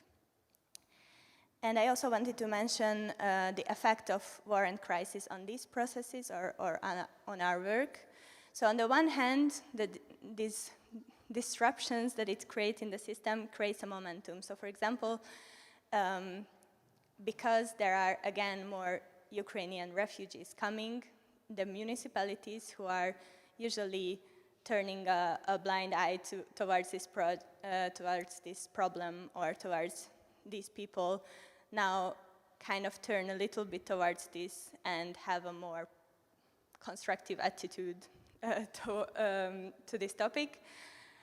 This is the same for example, housing issues because of the energy crisis and the increasing energy poverty. However, this is just the one hand, and the other hand, which is I think the bigger hand, is kind of the fact that since in terms of crisis, we are facing issues on a more day-to-day basis. I mean, in conversation, these topics arises. They kind of come into our everyday conversations, and these are very sensitive topics.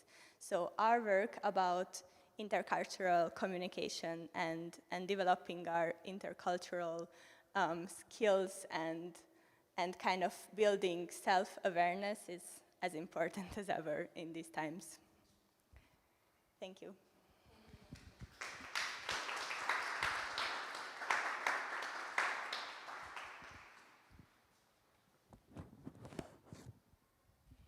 Thank you again, and I wonder if we have questions after the present. Kati?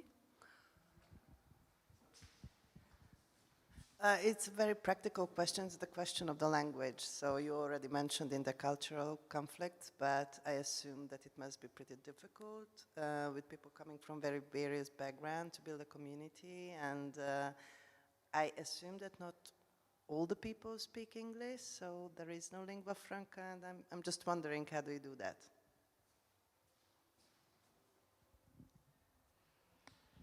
If you mean in the community center, yes, absolutely. We have 2 colleagues who are working as intercultural mediators. One whom I already mentioned, Mustafa, he speaks Persian along with Hungarian and English.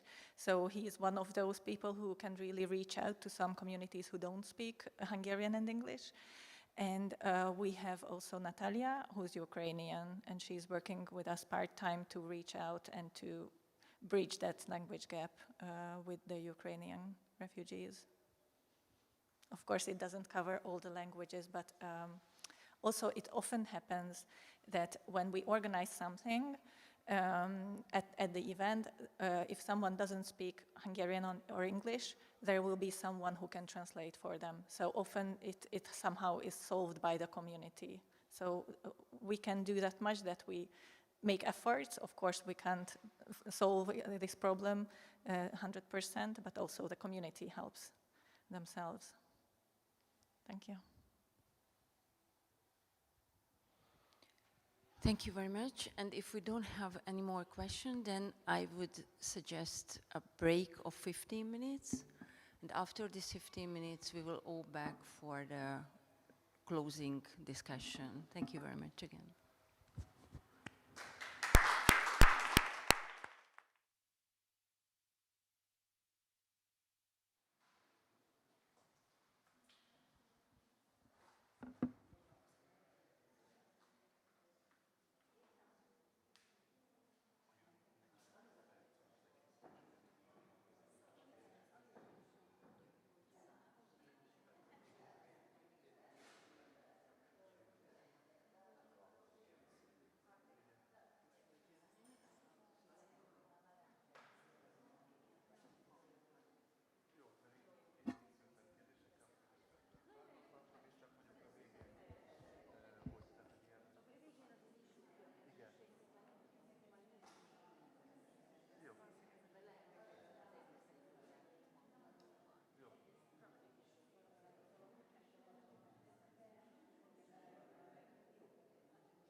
Okay, so welcome back. This is the closing discussion. Olga is back as well. So this is the closing discussion of our symposium of 3 days. We have all the panelists here, and we also have moderator Christian Török, whom I welcome warmly. Christian is a Budapest and Debrecen-based Hungarian curator, programmer, and researcher. He works as curator at MODEM, Center for Modern and Contemporary Art in Debrecen, Hungary, since March 2022. His ongoing public program series, Social Acupuncture, explores the issues of well-being in Debrecen through culture. Going beyond the scientific understanding of health, the project focuses in holistic ways of elements that affect the wholeness of the lives of the city's inhabitants. In 2022, he was a member of Curator Lab and was part of the Borough Biennale 12 Curators Workshop. Currently, he is a fellow of the Museum Lab program, and he is the Budapest correspondent of Art Forum International. So thank you very much, and we have approximately a bit less than an hour, but some of the participants already noted that they have to leave, so we are shrinking, but we involve the audience also to take part from the very beginning. Thank you very much. Okay, it's on now. Thanks very much for having me, and thank you for your, I'm gonna try not to burn my eyes out. And thank you for your wonderful and very diverse presentations. I gave the title for the panel, The Borough Art on the Scale of Sight, which is direct inspiration from the German artist Catherine Böhm's recent monograph, Art on the Scale of Life. And I thought it's a nice rethinking of the name because each of you are extremely engaged with certain sites in certain moments. But although I really think it's an important topic to get to, I would rather start with another question that kind of raised in me during the pre-conversations that I had with you preparing to this panel, and also through the presentations, that actually, because each of you have very diverse practices coming from the social sector, coming from art history, local histories and archive, architecture, curating and co-creating. So my question would be is that what is the role of architecture in your project? How does art enable possibilities in your practice beyond the usual framework of social work? And what is the difference between using artistic methods and engaging with artists, architects, and locals? It's 3 questions that are kind of focusing around the same topic. So I would like each of you to answer to this in your own words, if you can.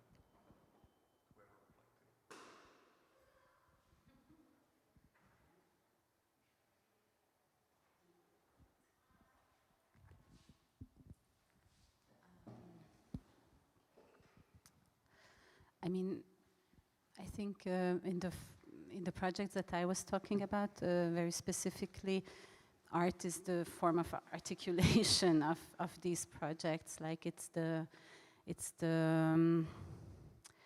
in a way, it's very much part of the process in the sense of collective creation, but also there are different artistic outcomes. Of course, artistic outcomes are not the exclusive outcomes, but I think it's really important question in both projects, how the artists, but also together with the different collaborators involved, try to give form to all the different stories, I don't know, situations, experiences that are being shared. And then, of course, there is this concern that I also briefly talked about with the question of publicness and this transition from the collaborative experience to a kind of public exposure. And I had the feeling actually in all the different projects that we talked about where art, or also, I don't know, then Santi will tell us how he differentiates between art and architecture, or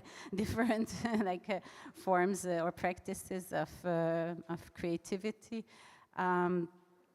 that that in a way I think we're all also trying to push the boundaries of this practice and to look for forms that are working with the toolkits that we have, but are also always trying to take a step beyond. And I think obviously our collaborators play a huge role in doing this expanding and pushing of boundaries together with us and contributing with their different skills and experiences. So I'm not sure I managed to answer the question, but that would be my contribution.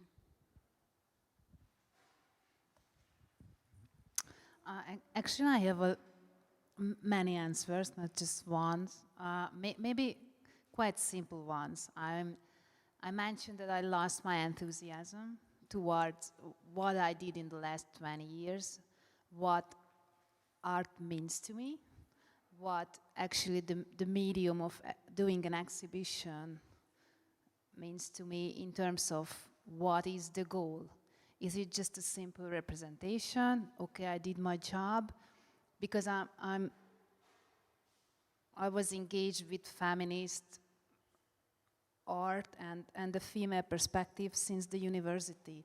So I struggled a lot in the last years. I mean, because I was doing this gallery in the 8th district and I was doing the shop in the 8th district. So I met a lot of people. So this project came from a very personal chaos and questions and issues, which is I think it's a core what we do as art historians or curators, and go to the very basics and why I do an exhibition. Is it important to do an exhibition?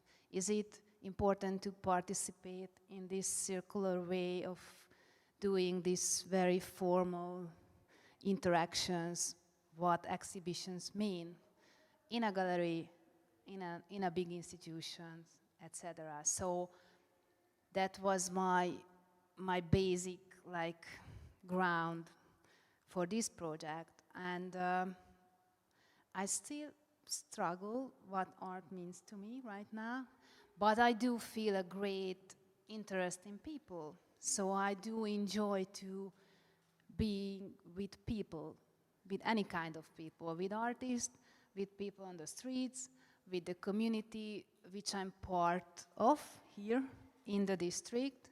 So why not do something? Why not experiment? And I think that's the best thing, being out of the institutions.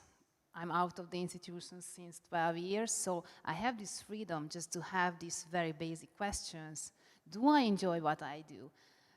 I am a curator. Should I do an exhibition, or should I just, experiment with these interactions with a lot of colleagues who are in the institutions and they are struggling there, doing the same jobs and the same mentality, facing the state-founded stupidity of what they do there, and they are struggling to find new kind of interactions on any level. So I think somehow, it's very pathetic, but I think somehow the cultural interactions, whether art or not, should be on that level. Just, being curious about the society we live in. It can be just, a micro society that can be your family. It can be some bigger society or community that can be a district or a square or a neighborhood. I just think it's a very simple question right now. In Hungary, in this climate, cultural, political climate, just to, encourage people to go out there and spend time with people. And for this project, it's a very important task to, just give this very simple and easy way to just come to the space or come to the square, come to the park, and just spend time, ask questions, listen to people, just be there silent. It's just, you can do that. It's a public space. It's a social space where you can just raise questions and spend time with people. In Hungary right now, it's not so easy to think on that level, I think, for most of the people. in this district, in that community, a lot of people are not trained to do that, you know, just sit there and just interact with others, interact with, for example, art historians, let's say. I faced that on many levels in the last 8 years. And also for other Budapesters to come to the 8th district, it's really a journey. It was very, I mean, I cannot find the right word, but it was amazing to see on those local history weekends that a lot of people came from different districts, middle-aged people, never been there or that part of Budapest, and it's a small capital. It's not like New York or Berlin or etc. But they never went to the 8th district, and you know, somehow to engage these people with stories, with buildings, with just, you know, with art on many level, or culture. I prefer to say culture because this is a cultural activity. I think it's very important.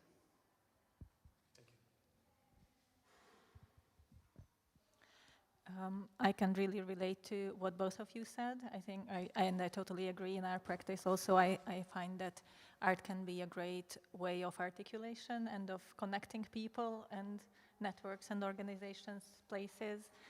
And I would add one more thing to the list, maybe empowerment.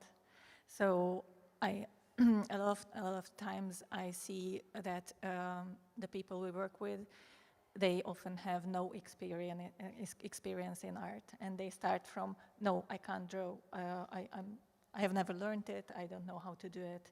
For example, drawing, but anything, theater, music, any kind of genre, basically. And by proving that they can do it, what they make is valuable. They do have an interesting story to share, and they can share it. It is very empowering to people. And also often it is a great way to share these stories into the world, but now I would like to focus on this empowerment factor. And I just want to reflect a bit on professional art, because I have the feeling that we are coming from very different backgrounds. At Artemisio, we almost never work with professional or elite art, and most of the artwork that are produced during our workshops is taken home by the participants, and maybe they post it on their walls, or maybe they don't. But sometimes it happens. So for example, this autumn we collaborated with Gabriella Csosso, who's a photographer, and we collaborated in a photo voice process that resulted in an exhibition at Kesztyűgyár, which is another community space here in the 8th district. And I had the feeling that that exhibition maybe took some interest in the professional artistic world as well. So sometimes we are on the border of interacting with this world. And I really think that there's a lot of potential in it, actually, because I felt that it can really increase the visibility of these stories coming from the grassroots. So I really feel that there's a lot of potential. But in general, when we work with professional artists, they are engaged as facilitators and not as creators. I'm really sorry. I'm the one who has to go. I'm extremely sorry to miss the exciting discussion, and wish you a great conversation. Thank you. No, you can. Okay, d'accordo. No, for me, first, I love art, of course. I have a title of architect, but for me, art isn't a concept. It's a group of persons, institutions, museum, curators, and many of them. And sometimes it's a good tool to work, and sometimes it's a disaster. Some biennales or meeting give the possibility, because that group of persons are open to introduce another tools, another environment. No? So we use sometimes the art world because it's faster to make something, some project, to take a solution, but sometimes it's not important because the process is very long time and you need more help, legal basis, because at the end we talk about the project because that project are trying to make real some rights, some laws. So when we talk about the project in one school, we are talking about not education, culture, family, human rights, rights for kids. So we are mixing all the real rights. So look for funding, for money. Many times we are trying to look money from art to make social projects. But I say, okay, it could be nice, but you have to look for another participatory funds or social funds or healthy. Sometimes we are talking directly about healthy, mental healthy, or so art world for us is a beautiful tool because you meet in that world many interesting persons who are fighting in different directions. We can see today, no?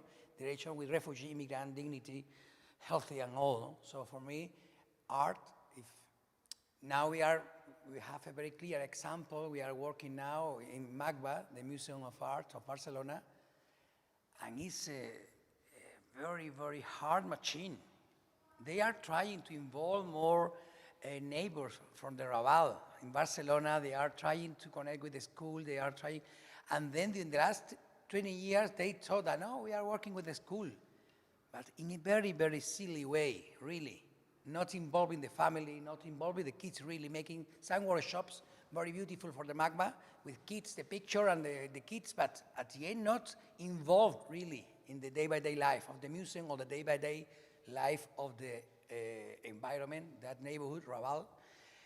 So we use all the tools we want to use because at the end, our projects are very complicated, have all the labels you talk about the first, the rights, no, the human rights. The second is, well, social system, what's happened, no? Then healthcare. So we say always, we make an art project one time each year, and the rest is architecture. I don't think so. The architecture for us, I have my title from my king, sign. And it's another tool. Architecture is a technical tool to be faster or to convince another public technician to say it's possible. Don't say me more, no?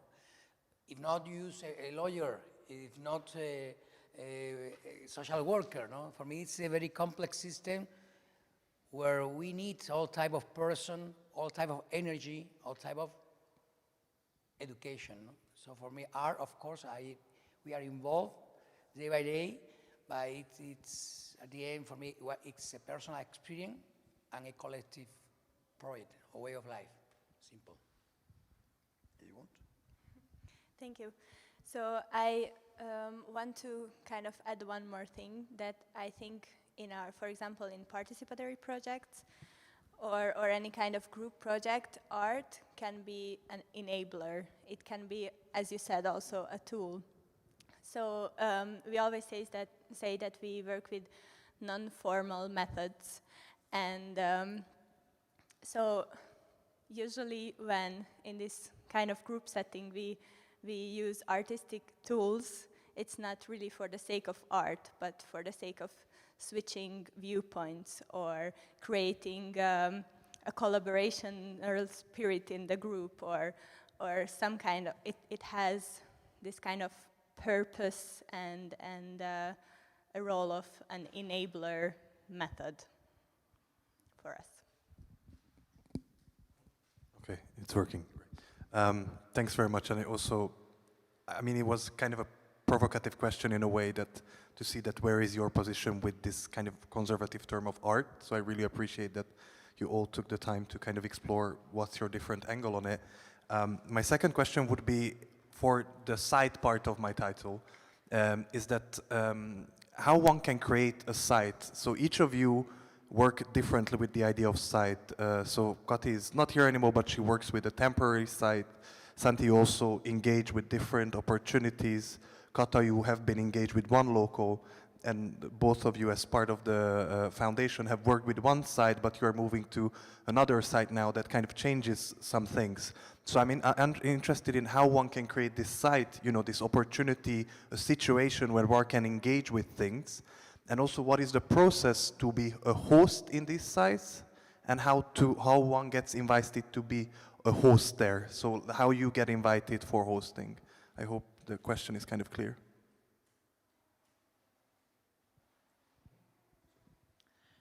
I can start by explaining a bit about the Mira community space. We were located in the 9th district and now moving. For the community space, obviously, it's very important to have a stable place, regular working hours. When the door is open, especially that we are working with refugees and migrants, it's important that there's a printer, there are always warm drinks, there's always someone to talk to. So part of the work is, it's not social work we are doing, but to provide a sense of stability, to have a space that is warm, welcoming, where they can come to and talk to someone who can maybe help them to find the further steps of how they can solve their problems here. So this is about hosting, and also these regular programs of having fun together are a lot about hosting. And I think this step of making the hostees into hosts is crucial in our community. And I talked a bit about that first people come to join these events, and then they have some ideas. They could also share their culture, or they could also organize a trekking trip or a bicycle trip or whatever they are interested in, or a workshop, and then they start showing up in the community. So this step of empowerment or showing up or active participation in this community, which can also later lead to a more active participation in society, is very important for us. This is about Miro community space. And then now I take off that hat and put on the other one that is about art and inclusion, where we work more project-based.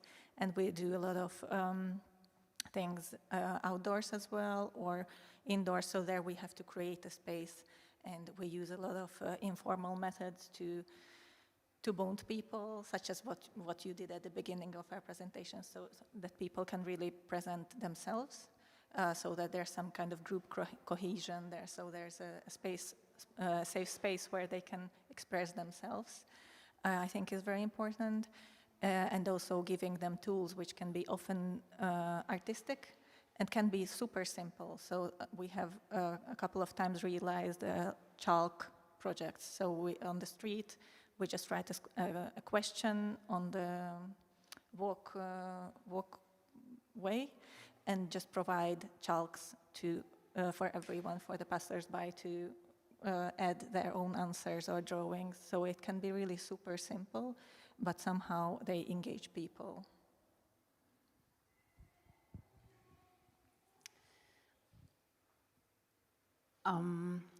When I chose this specific neighborhood, it was because it offered a lot of possibilities. So on the one hand, this is a local history project, so I do feel the need to fill out the gaps what we have, because we know Teleki Square and this part of the 8th district only from white male writers, film directors or big magicians, but you have no clue about the female population, what they did, how they lived. There is an active Jewish community, and they did a lot of research and documentaries. They have a lot of oral histories. This area had an amazing female entrepreneur history. Also, I think having this specific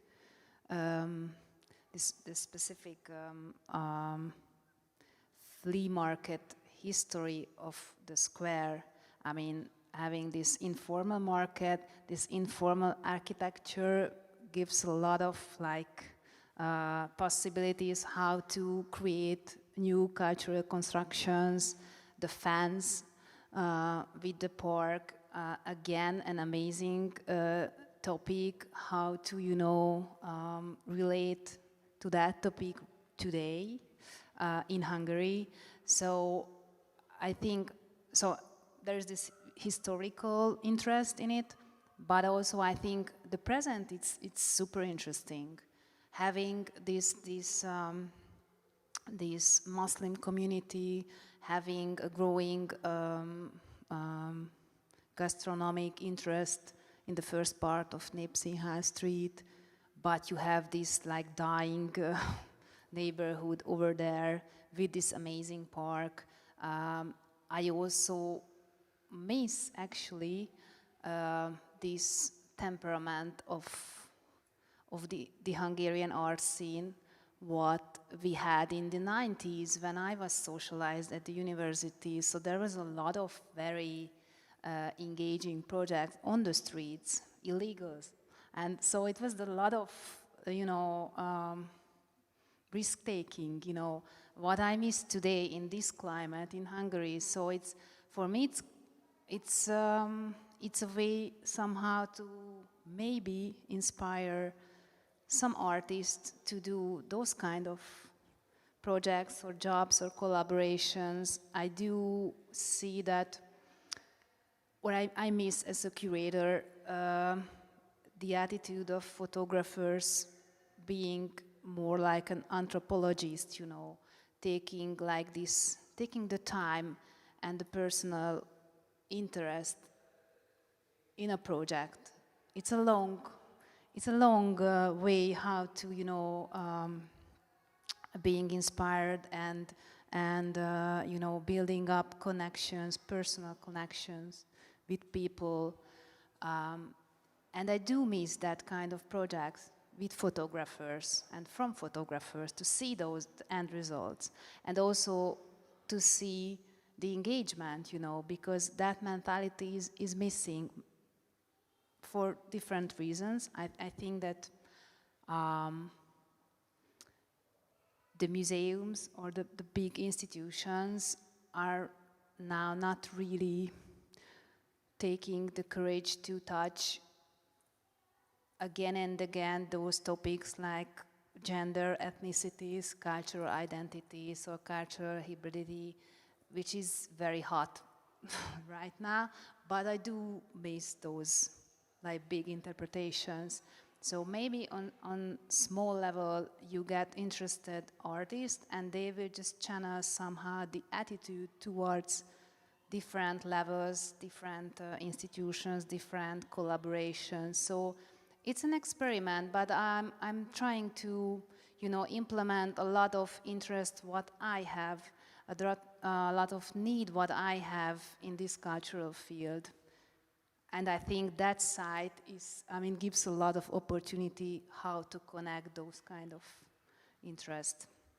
Can I just ask just to clarify part of the question for you, Kata, that you have been functioning without a site or a concrete physical site for 1.5 years, and can you just expand a little bit on the struggle of not having a place? Because you kind of mentioned it, but I would be curious, what does having a space mean in such place? Yeah, of course, as a curator who is always thinking in a space, so you just relate a topic into the space. So the first, you have the space and you have what you have physically and how can you just, implement the topic into that. So I started to search for a space. So that was the start of this project. And I found one, an amazing one, and I loved it. And it's I have this very long period of struggling not to have it. So I tried to, which was very, very unfamiliar for me, just to go outside and do an exhibition which is outside. I mean, you just double or triple the money you spend on an outside exhibition because the material is more expensive. What about the security? And so it's like a lot of, a range of more problems what you have. And also, you know, when you don't have the physical walls, it's a totally different thinking, how you should just, you know, invite people and what should be the level you just, you know, reach out.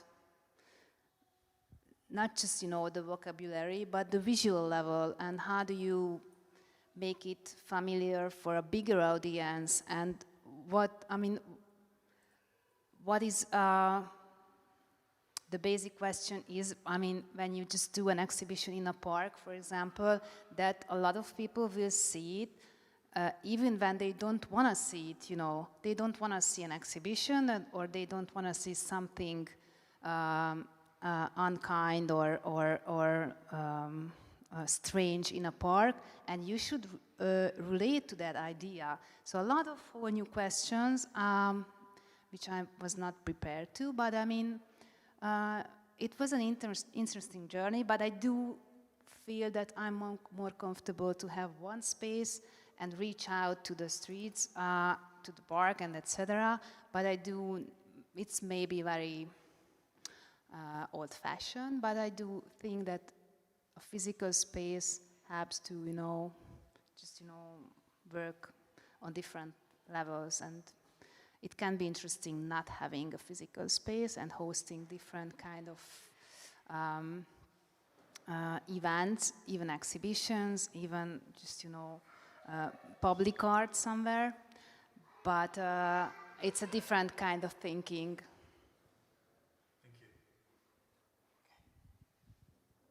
I agree with that woman, really. No, because the experience you are talking about, it's full of energy, you know. At the end, our position, our side is, I remember Al Jazeera, the television made us a film about recetas, and they call guerrilla architect, because they thought, the director, that the team, that we are a small group that are moving so fast. Because at the end, when you are a guerrilla, because you haven't the power, like the official army, so you have to move very fast, invisible and visible many times. And for feel and be free in that position, moving, it's very clear that we never take a project with so much money or so much limits.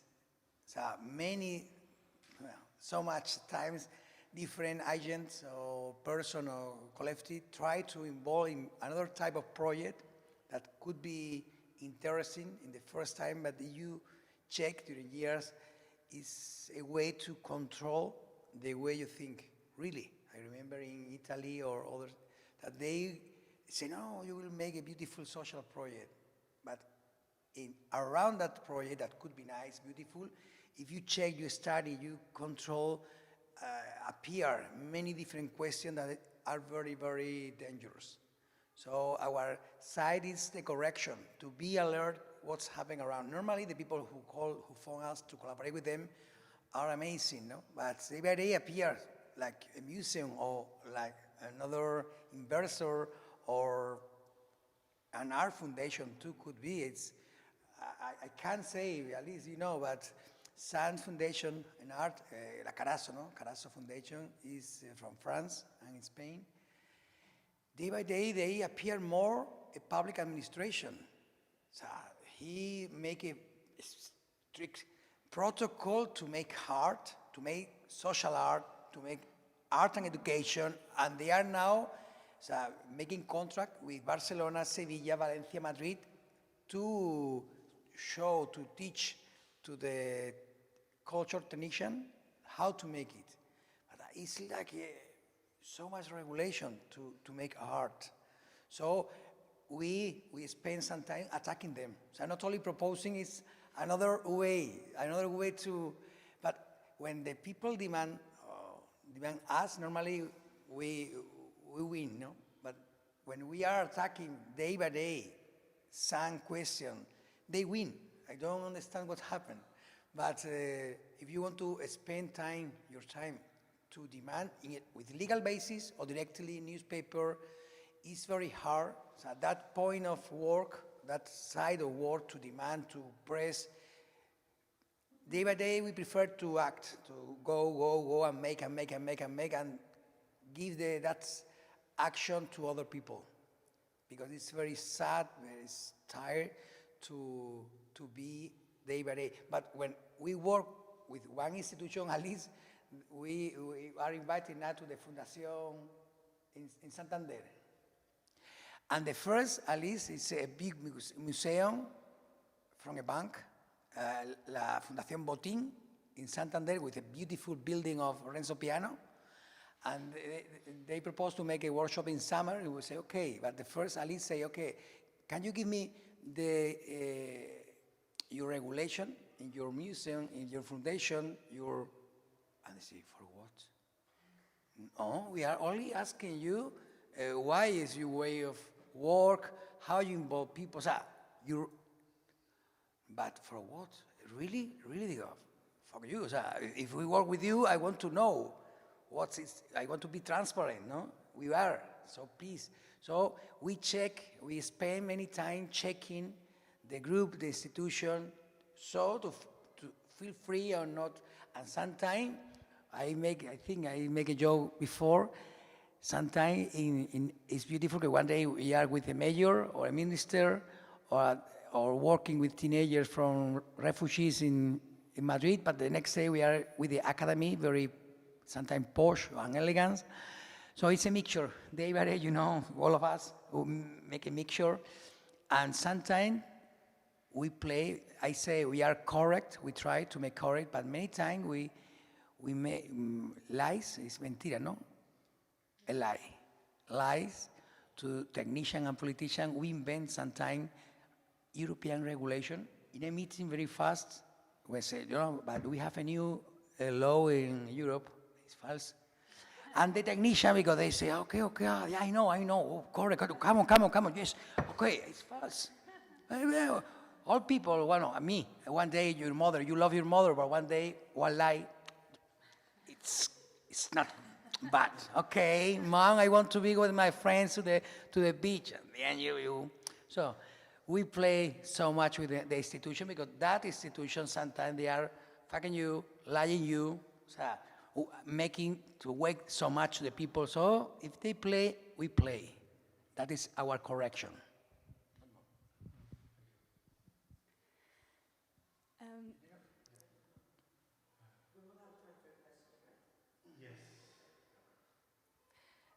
So I was thinking a little bit about sites in public institutions, because this is the space what I'm working with right now.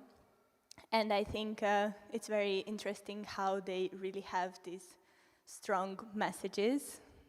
Sometimes when we did, for example, theatric methods in our groups, and they had to act out a scene in a public institution, the first thing that was put into the space was this table, and then they sat down, and then they had this huge space between themselves, and this separation, and this sense of like, okay, we are official, you cannot come closer, we have a different power relation. So I think one of the things that we can really work with is, first of all, reflecting on the sites and reflecting on the messages that they send us, and then kind of use this in our methods of trying to think critically about the system and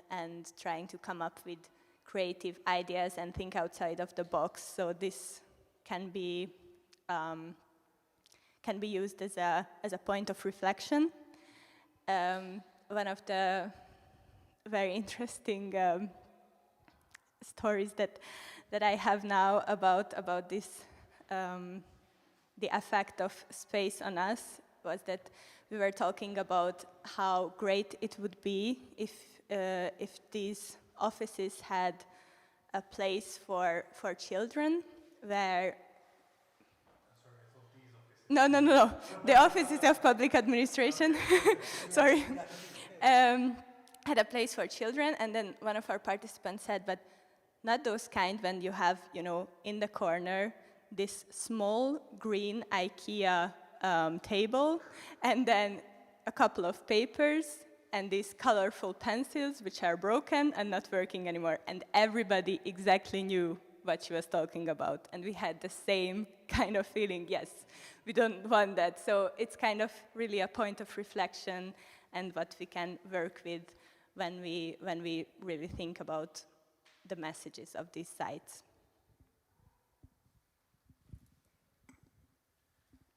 Yes, I just wanted to say that we got to the 2 o'clock mark and Olga and Borough got to leave, so I'm also asking the organizers that should I propose the last question or should we open out? Okay, great. Thank you very much for your answers and the participations. I can send you all my questions later because I wrote up quite a few. But then, yeah, if anybody would like to ask from...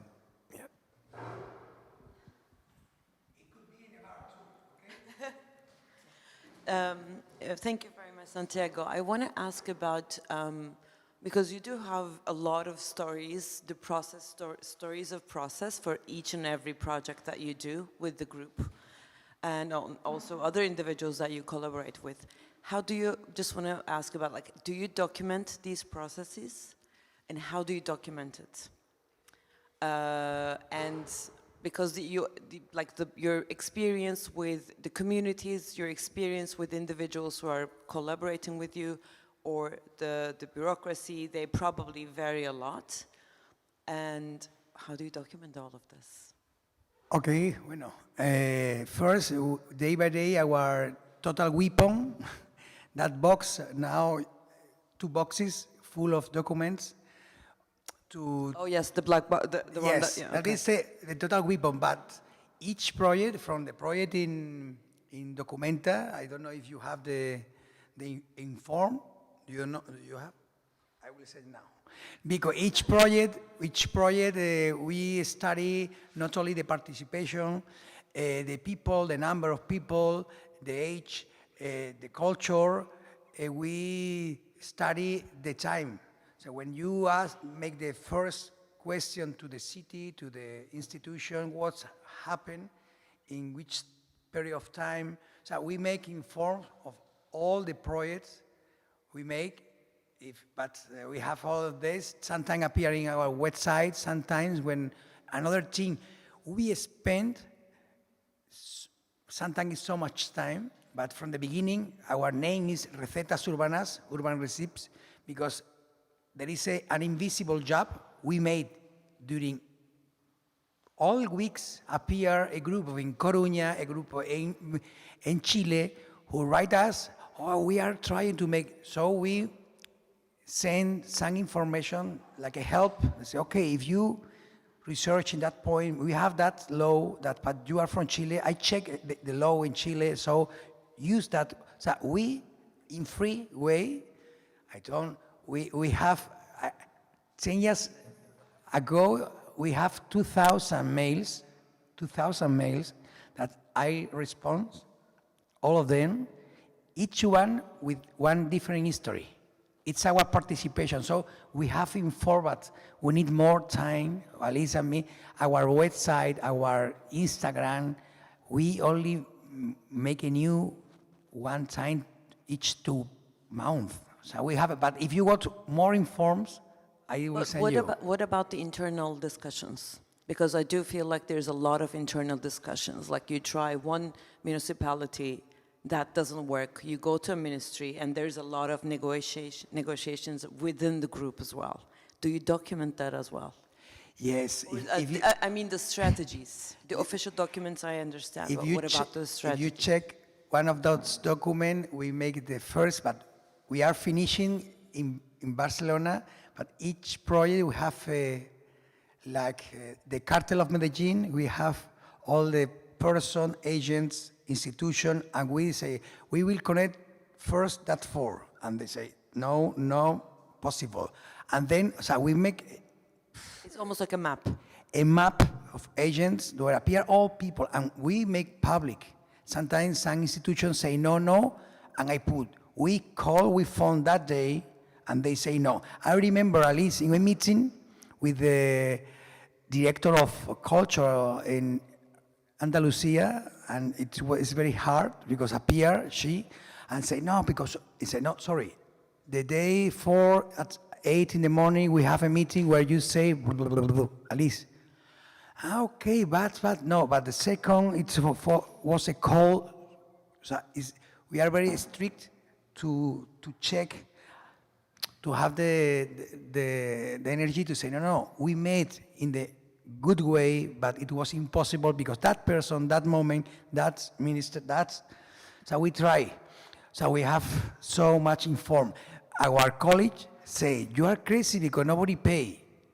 The first inform, nobody pay because we are architects at the end, we make plans, drawings, but we made so much drawings for different capacities to understand the process. We make all the drawings to build together in which position is a person that is sitting. How many people we need to take up a bin with 10 kilos. A kid, of course, is only 1 kilo during 2 seconds. So we not only study the legal process, the social process, we study and test all the process. And the information is beautiful, really. But it's impossible to show all. Yes, yeah, I can imagine. But we study, we spend so much time, and it's amazing. Thank you. A bar, please. Not more. I need a beer, it's 2. Is there any questions? Then I just want to ask a personal question to Kata as well. You showed us these photographs, and I was really curious that how the representation of these groups are formulated by themselves when you're making the... So could you tell us about the process of creating some of those photographs that we could see? And of course there was a photographer, a documentary maker, but how they kind of formulated their own image. Right now, we are in the process that most of the time I work with them. So for those kind of projects, what I think it's important to have this very human level. It's very basic, but for most of the discussions or the meetings or the sit-downs, you will not end up with a photograph.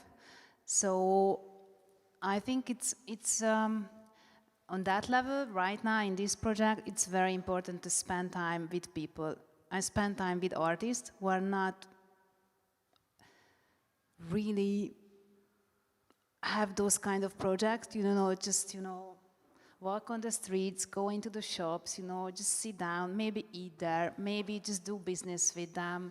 And there is no ending of it. For some days we just walk on the streets and nothing happens. We didn't do any photographs or any interviews, or there is no result.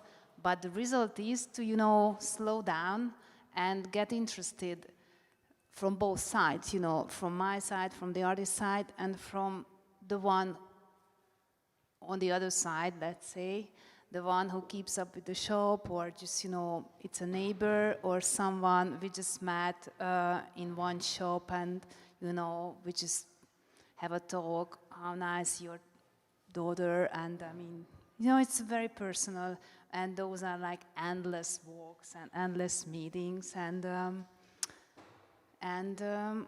so like that. Do I respond to that? Thank you for taking your time and for answering the questions, and also thank you for your attention. And I would give you the mic for closing remarks. Thank you very much. Thank you, Kata, Santi, and Christian, and thank you for coming and staying with us for the past 3 days. Actually, instead of closing remarks, I would like to offer a new beginning where all those notions, experiences, what we learned, faced with in the past days, we turn into practice, because I think that was one of the most important message of this conference, that however we knew a lot of things on a theoretical level, only a bunch of them are part of our daily practice. And I would like to grab one notion what Renan offered us yesterday, and this is this radical conviviality, which is probably Lumbung itself. So once we can experience and practice this radical conviviality with each other and embed into our daily praxis and life, then we have done a lot. So wishing you all the best, all radicalities and all convivialities, and I hope to see you soon in this or that project or circumstances. Thank you very much.